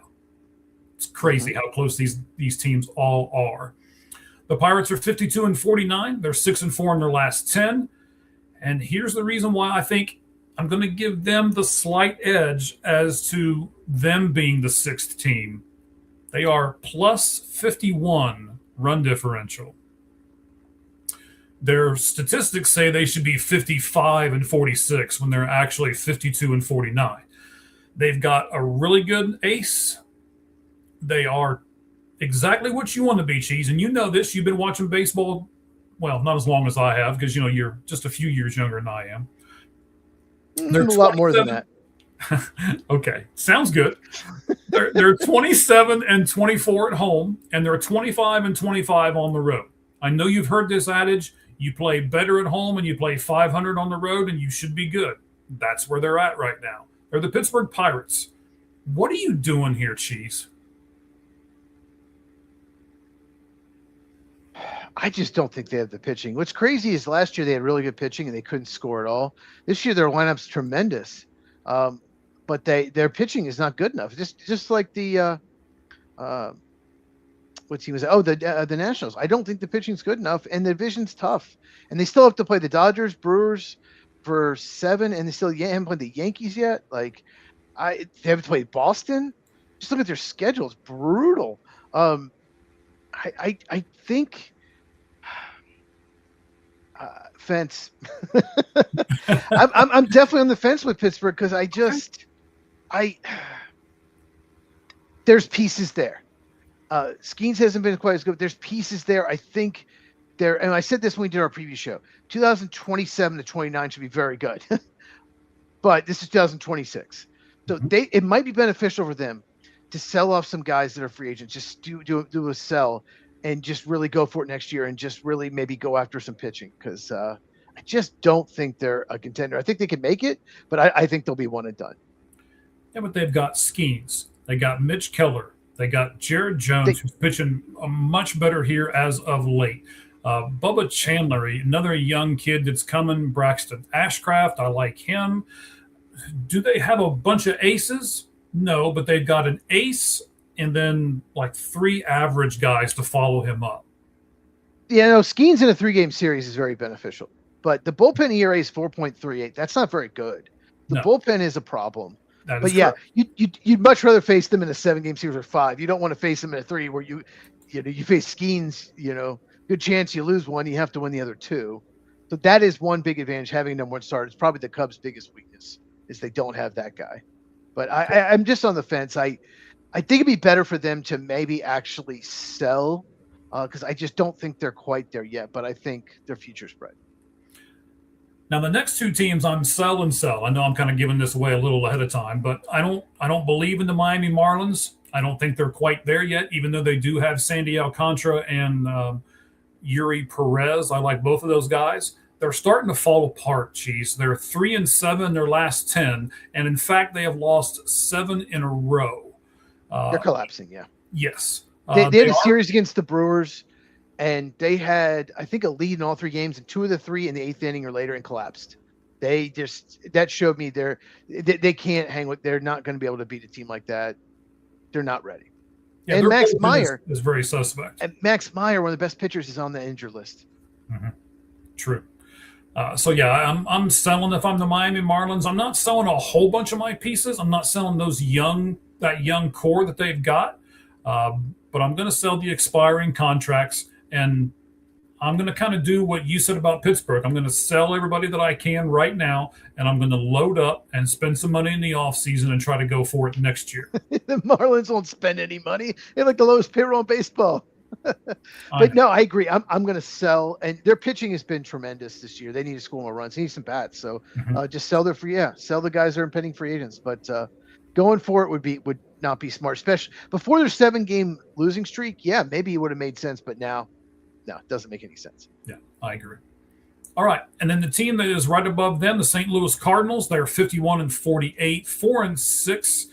In their last 10, they have lost 3 in a row, 2 to the Diamondbacks, and then 1 to the Angels last night. That was the team that lost. We talked about the Angels finally winning a game after trailing in the 9th inning.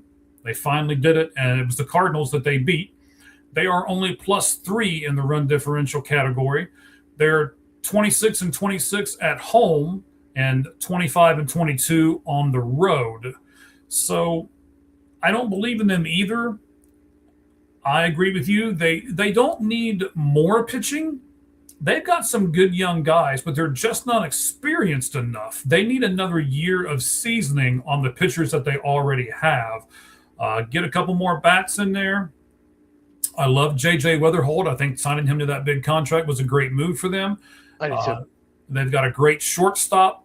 Alec Burleson I like really well. Of course, Jordan Walker you have to like. Yeah, Mason Wynn. Yeah, shortstop. Mason Wynn at shortstop. Yep. So they've got a good core. I just think they're a little young. That's all.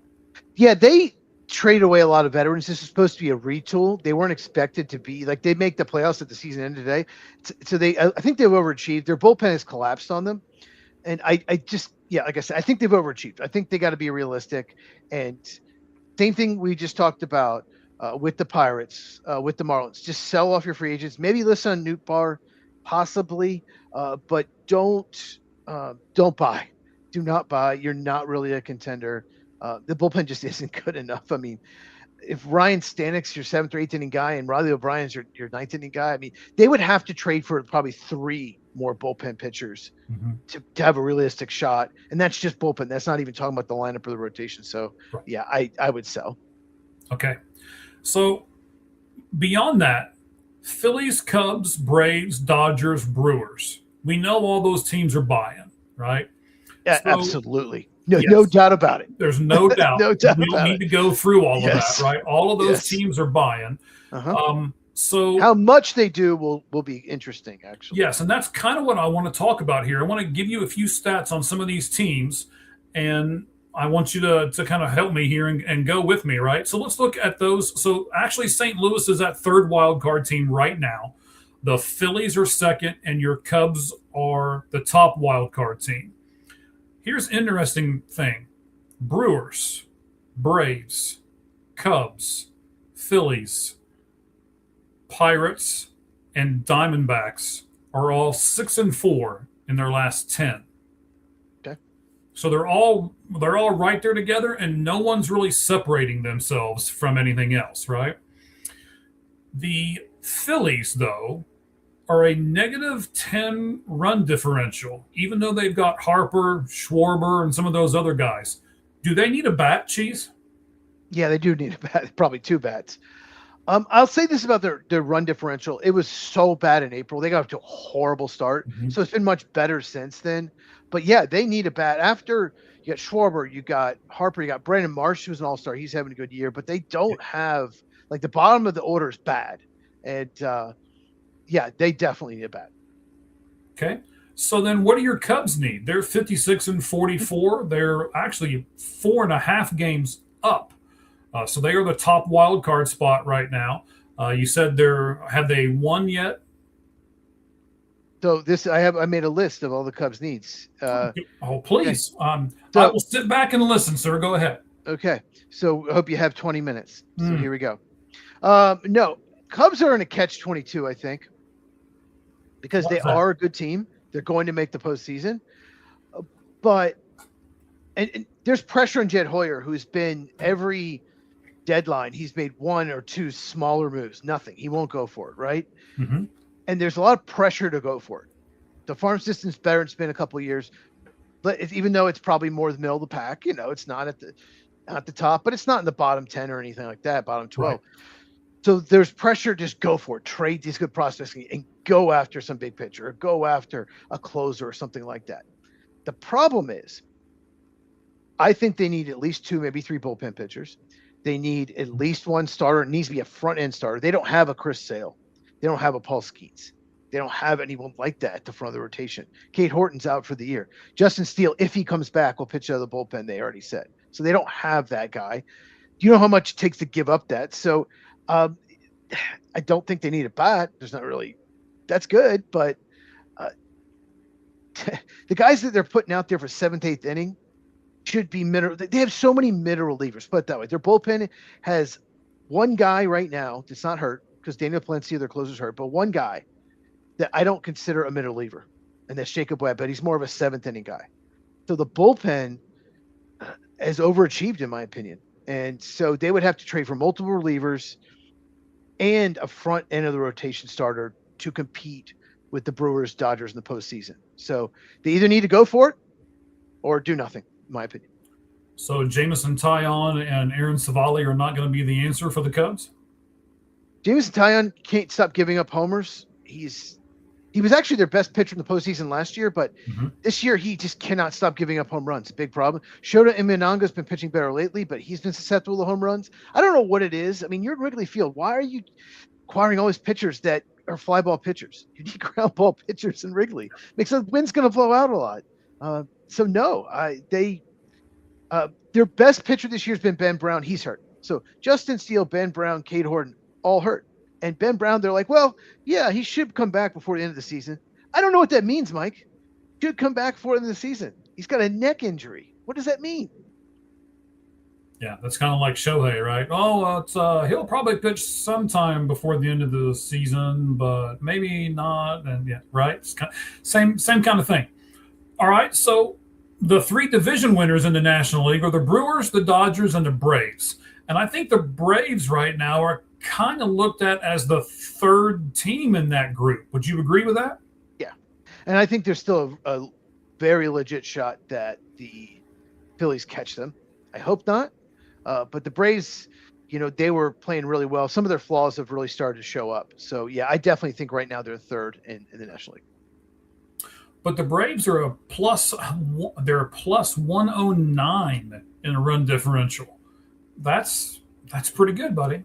Plus 104 after tonight. But it is, run differential doesn't matter when it comes to standings, unfortunately. No, I disagree. I think they were they got to get Acuna back. They're much better offensive. Acuna. The offense hasn't been as good.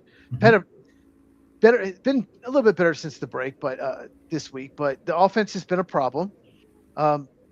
The back end of the bullpen's been good. But they could use another bat, a right-handed bat especially. They suck against lefties. There are mediocre average lefties with 4 and 5 something ERA starters, and they can't hit them. So that is a huge problem, and you're going to face some really good lefties in the postseason. So they've got to get a right-handed power bat as well at the deadline, in my opinion. They can play left field, but a lot of people can play left field. All right. So then the perfect guy for the Atlanta Braves is Spencer Steer, right? He would be a great fit. I think they should call and ask for sure. Yeah. But needing a left fielder is like the best position to need. It's the easiest one to find. It's hard to find the others. So, but right-handed power bats, I said that there's a lot of teams that need right-handed power. So, like the Cubs, they have Seiya Suzuki. They don't have another really good right-handed power bat because Bregman hasn't hit for a lot of power. So they have one guy that hits for power from the right side. Yeah, I saw that 10 home runs. From Bregman this year. I was shocked when I saw that. On pace for 16 homers. Yep. Yeah. Terrible. All right. So then tell me about this. You talked to me about this a little bit last week when we talked about the Cubs and, during the All-Star break and stuff. What do the Braves have as far as minor league players that other teams would covet? How good is their system? Ooh, it was probably a bottom 5 system last year. It's better now. Still probably bottom 10. They have really done a good job drafting the last few years in the first 4 rounds. Mm-hmm. But they have maybe one top 50 guy. And I don't know. I don't think they would move Cam Caminiti. I just don't think they would. There's another guy, Eric Hartman, outfielder, who's just he's hitting for power like he's like at 70 out of 80 speed. Like he's a speedy outfielder, and he's hitting for power this year. I don't think you can move him. Like they just don't have as deep a farm system as say like the Brewers, say the Dodgers, or teams like that. They just don't. So if they're going to go after someone big, the farm system will be seriously crippled. But the Braves somehow, though, I'll say this. They somehow have guys that are never top 50 prospects. They become all-stars. Spencer Strider, Michael Harris, none of them, they were all like 87, 76, like top 100 prospects. They never were top 50 and became all-stars. So they somehow, Spencer Schwellenbach, I don't think he was ever a top 100 prospect. He just had Tommy John last year. But so maybe it's better than it looks on paper, but I don't think they have as much options as say like the Brewers or Dodgers. Okay. So, yeah, you said it. The Brewers have a stacked farm system. So do the Dodgers. So who do you think between the Brewers and the Dodgers, who's going to make the move? Are the Dodgers just going to throw money at everybody and make sure that they win? And can the Brewers go after it? I mean, can the Brewers go get Tarek Skubal? Brewers rarely do something like that, go after Reynolds, but they did with CC Spath. You remember that? That's yes, the one I do. time. I'm going to compare it to that. Yeah, they did it one time, and he pitched amazing for them, but they still lost first round of the playoffs. So,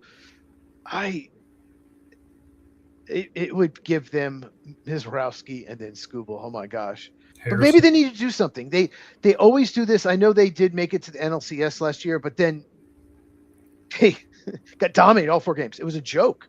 None of them were close. Dodgers dominated them. They got to make a decision because they make the playoffs every year. Are you going to go for it? Are you just going to be okay with a first or second round exit? Are you going to go for it? So I think of all the teams, they should, because they do have a good farm system, they should go for it. They should go for some big name and, try to win it all this year. But here's the difference this year, Cheese. The difference is they have the best record right now. And even if they don't have the best record, they're probably going to have the second best record, which means they won't play the Dodgers until the end of the postseason this year. Does that make a difference to you if you're a Brewers fan? No, it doesn't, because Brandon Woodruff is out for the year. And Kyle Harrison, I believe, I think he's hurt too. 2 of their best 4 pitchers are hurt. They got to, like you mentioned, Skubal, they got to go out and get a starter. They do. There's no one on the roster right now, I think. I'd have to double check that. I would be comfortable in that number 2 spot in the postseason. So, and you have to get to the Dodgers. There's no guarantee. They've had really good records and been bounced right away in the postseason. They have just not have had a lot of postseason success. So the Brewers of all the teams probably in the National League need to be the most aggressive, in my opinion. They have a really good team. They're loaded. Go for it. All right. It'll be an interesting trade deadline, and I can't wait to talk more about it next week as it gets a little bit closer. Now we're going to do our ending segment, Batting Cleanup, presented by ForwardFan.com. And, Cheese, I don't know if you saw me tease this. ForwardFan.com has a huge announcement, and they're letting us do it. Here's what it is. We have said forever you can get tickets to the MLB playoffs. Well, starting today, you can get tickets. They can't say the real name of the game that's played on February 14th. They have to call it the big game, because if they called it the Super Bowl, they'd have to pay a ton of rights for it. So let's just call it the big game, right? The big game with the halftime show. Yes, the big game with the halftime show. But you can now go to forwardfan.com. And it says Big Game 2027. I'm looking at it right now. You click on it, and then it gives you all the AFC teams and all the NFC teams. So for fun, Cheese, Bengals for me, Packers for you. Let's see how much these tickets are. Now, the only tickets they have right now are what they're calling upper level access. That's it, the field level view tickets. They don't have anything in the premium sections yet, so that's what you're getting.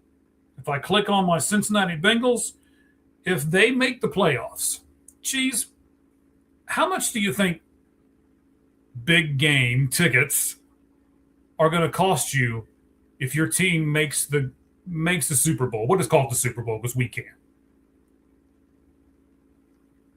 Without using Forward Fan? Yes, without using Forward Fan. Yes. Oh, like more than $5,000 probably. Correct. They're upwards of $5,000. That's exactly what I wanted you to say. It's almost like you could read my mind. That's like a nice vacation. That's like a nice week-long vacation. A nice one.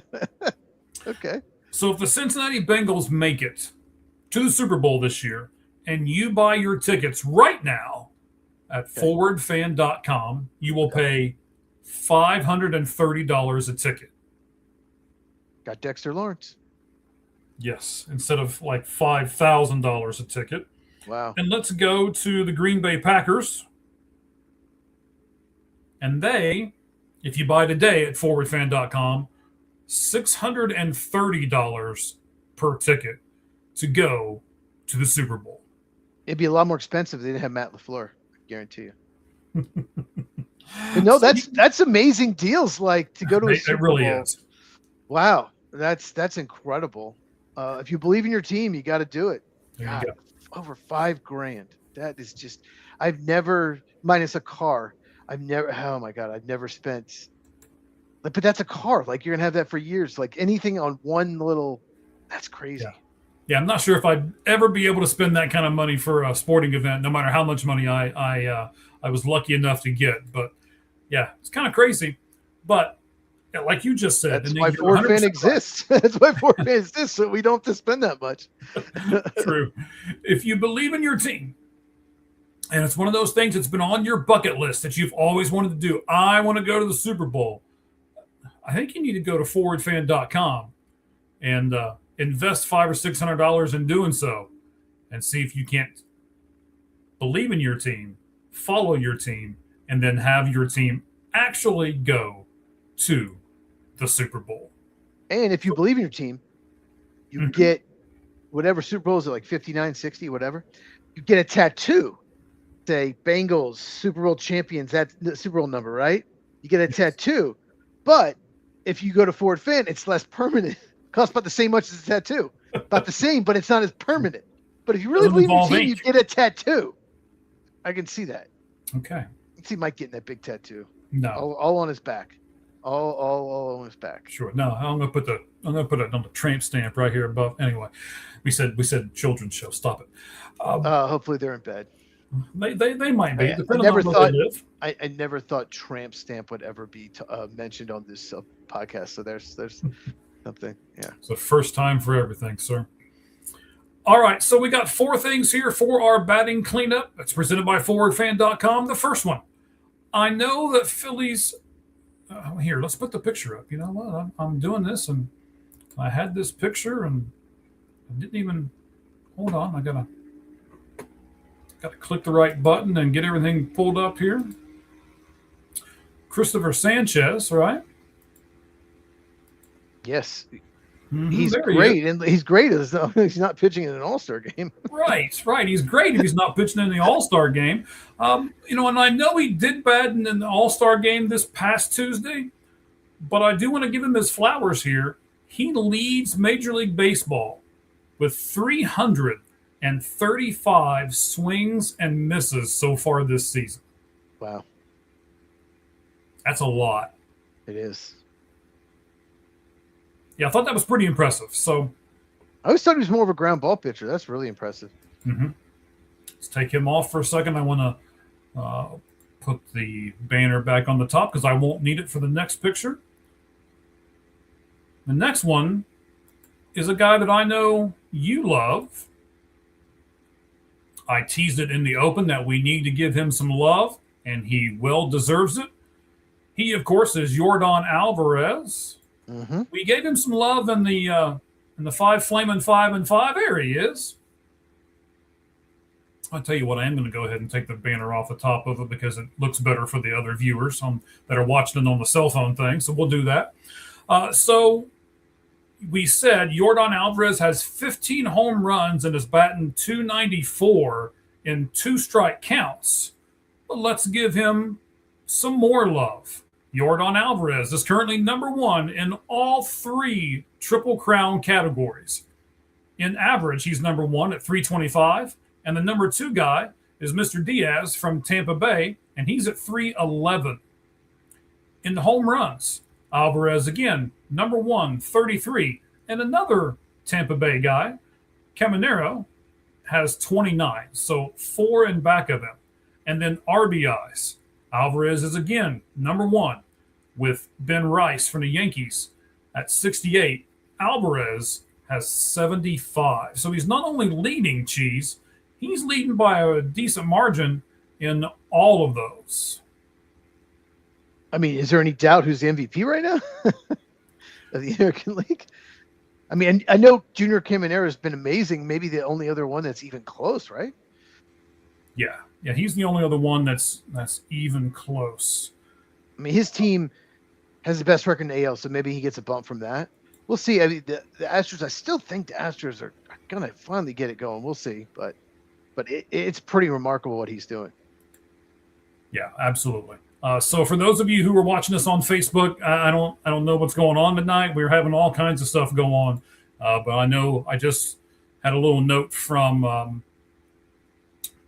our streaming service saying that there was something wrong with Facebook. So it's not us, it's Facebook. They've done something, they're updating or something such as, and we just got cut off on Facebook. So if you're watching over there, I apologize. I guess I shouldn't be apologizing to you because you have no idea I'm apologizing to you because you're not watching it anymore.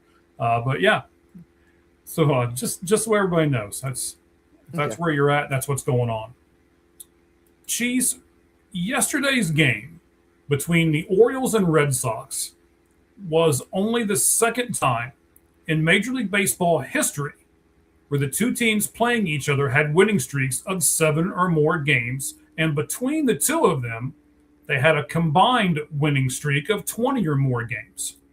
The last time this was done was September 13th, 1884. Yeah, I said it right. 1884, when it featured the St. Louis Maroons and the Washington Nationals. That's from OptaStats, by the way. You can get them on X. We follow them. They follow us at OPTASTATS.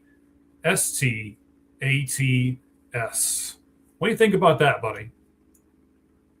I think the Orioles and Red Sox are doing really well, especially Red Sox are they just win every game. Mm-hmm. That's pretty remarkable, though, that there haven't been two teams that have been that hot. But it's 1884. Wow. So that was the year before you were born, I think? Yes, just okay. one. Just one. Okay. Just one.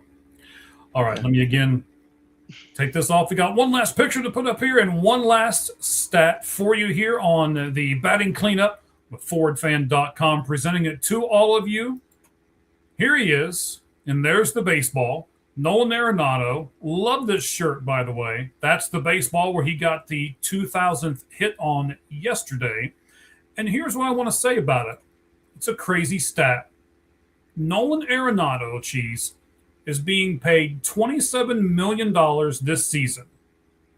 5 by the Rockies, $17 million by the Cardinals, and $5 million by the Arizona Diamondbacks.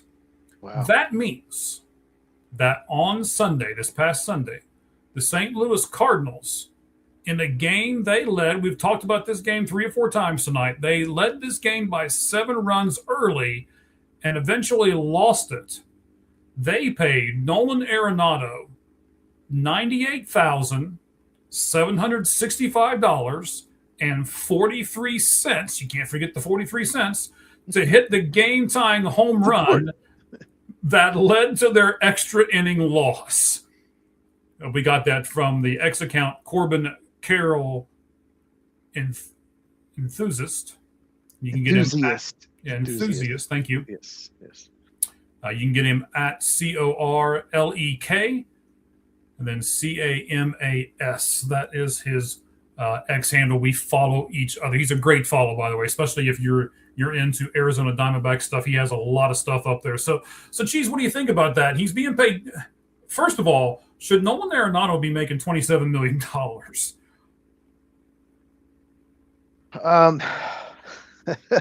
Well, when he signed the contract, I mean, it seemed like kind of a bargain at the time. I don't know. He's been better this year, but I mean, I don't know if anyone should make him 27 million. It's just funny that Diamondbacks. Thing is, Diamondbacks only paid him 5, so he's been one of the best bargains in baseball this year. Yes, he's been durable. They signed 2 players like that. We still have Nolan Arenado. We being the Arizona Diamondbacks, I do root for that team. You have the other guy that they took a big chance on, Carlos Santana. They DFA'd him earlier in the season, and now he is with, I believe it's pronounced Gwinnett, right? Oh, is he with Gwinnett? I didn't even know that. Yeah, it's Braves AAA team. The Braves do this. They like to sign older veterans that are released by their teams late in case there's a major injury somewhere, so they have that person in place. But I didn't even know he's with Gwinnett. Yes, he is. Okay. All right, buddy. So I thought that was interesting. They paid him to beat them yesterday, or Sunday. Crazy. It is crazy. Very much so. All right, buddy. I'm done with the notes. We're done with the show. Is there anything that the man they call Cheese wants to add to the end? Yes. Did you see the new Avengers trailer? Excited? No, I could care less. So. No. Okay. I'm sorry. I am not a comic book person. You don't have to say sorry. I'm not a comic book person either, but I like movies. Okay. Yeah, see, Mike, he says this. He tries to remain calm. I'm the grumpy one, animated one, because if he gets angry, he turns into a big green monster. That's it. I did watch a good movie over the weekend, though. I can plug this real good. It's called Mercy. Mercy. Yeah, we were able to get, you know this. I told you this off air. I'll tell everybody else. A lot of people that know me personally know. I got an infection in my foot, so I've been off work for a few days and basically been either bedridden or couch-ridden, which stinks. So I've had a little time to watch some stuff. Oh, you liked Mercy? I did. Oh, man. Okay. I'm telling you, it's a great movie. Oh, God, it was terrible. No, it was not. Is this the one with Chris Pratt where he's in a chair the whole movie? Yes. Oh, my God. You liked that. I love that movie. Ooh, okay. Well, I disagree, but that's fine. That's fine. Yeah. Well, I tell you what. I did not like that at all. One of our fans, now hang on, our fans can watch it this week between now and next Tuesday, and then they can tell us if they like it or not. They will be the deciding factor. So I say yes, I really like that movie. You say no.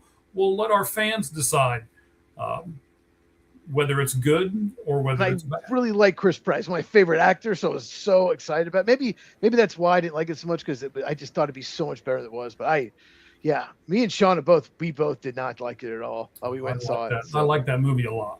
Okay. All right. Yeah. Trust me, I dislike most movies, so maybe it's me. Grumpy about movies too. I'm shocked. Oh, Hollywood's gone downhill. They don't make many good movies anymore. Well, they don't make as many good movies as they used to. I'll give you that. No, they do not. All right. Let me do this real quick. I'll put this up on the stage here. Let me take this off. I did not do this earlier. We were talking about Forward Fan. There's the scan code you can use, and then you can use the code AGO10. You get 10% more off of your tickets when you go to forwardfan.com. And if you're paying, $600. My math tells me that's a nice little chunk off of $600, the 10%. So. Bengals fans, go for it. Go for it. It's their year. Because Mike's going to – our football preview's coming up in about a month, maybe about 6 weeks. Our NFL preview, Mike's going to pick the Bengals to go to the Super Bowl. He is from the AFC. Of course he is. I am not. Well, Will I pick him to make the postseason? Tune in to find out. Okay. Sounds good. All right, buddy. Hey, thank you very much. And then all of our fans, thank you for being with us, putting up with these two guys for the last a little over 2 hours. And hopefully we made it so your kids could put up with us too. Minus one word I said. Well, yeah, one's not bad. I'll give you one. All right, guys. Thank you all very much. We appreciate it.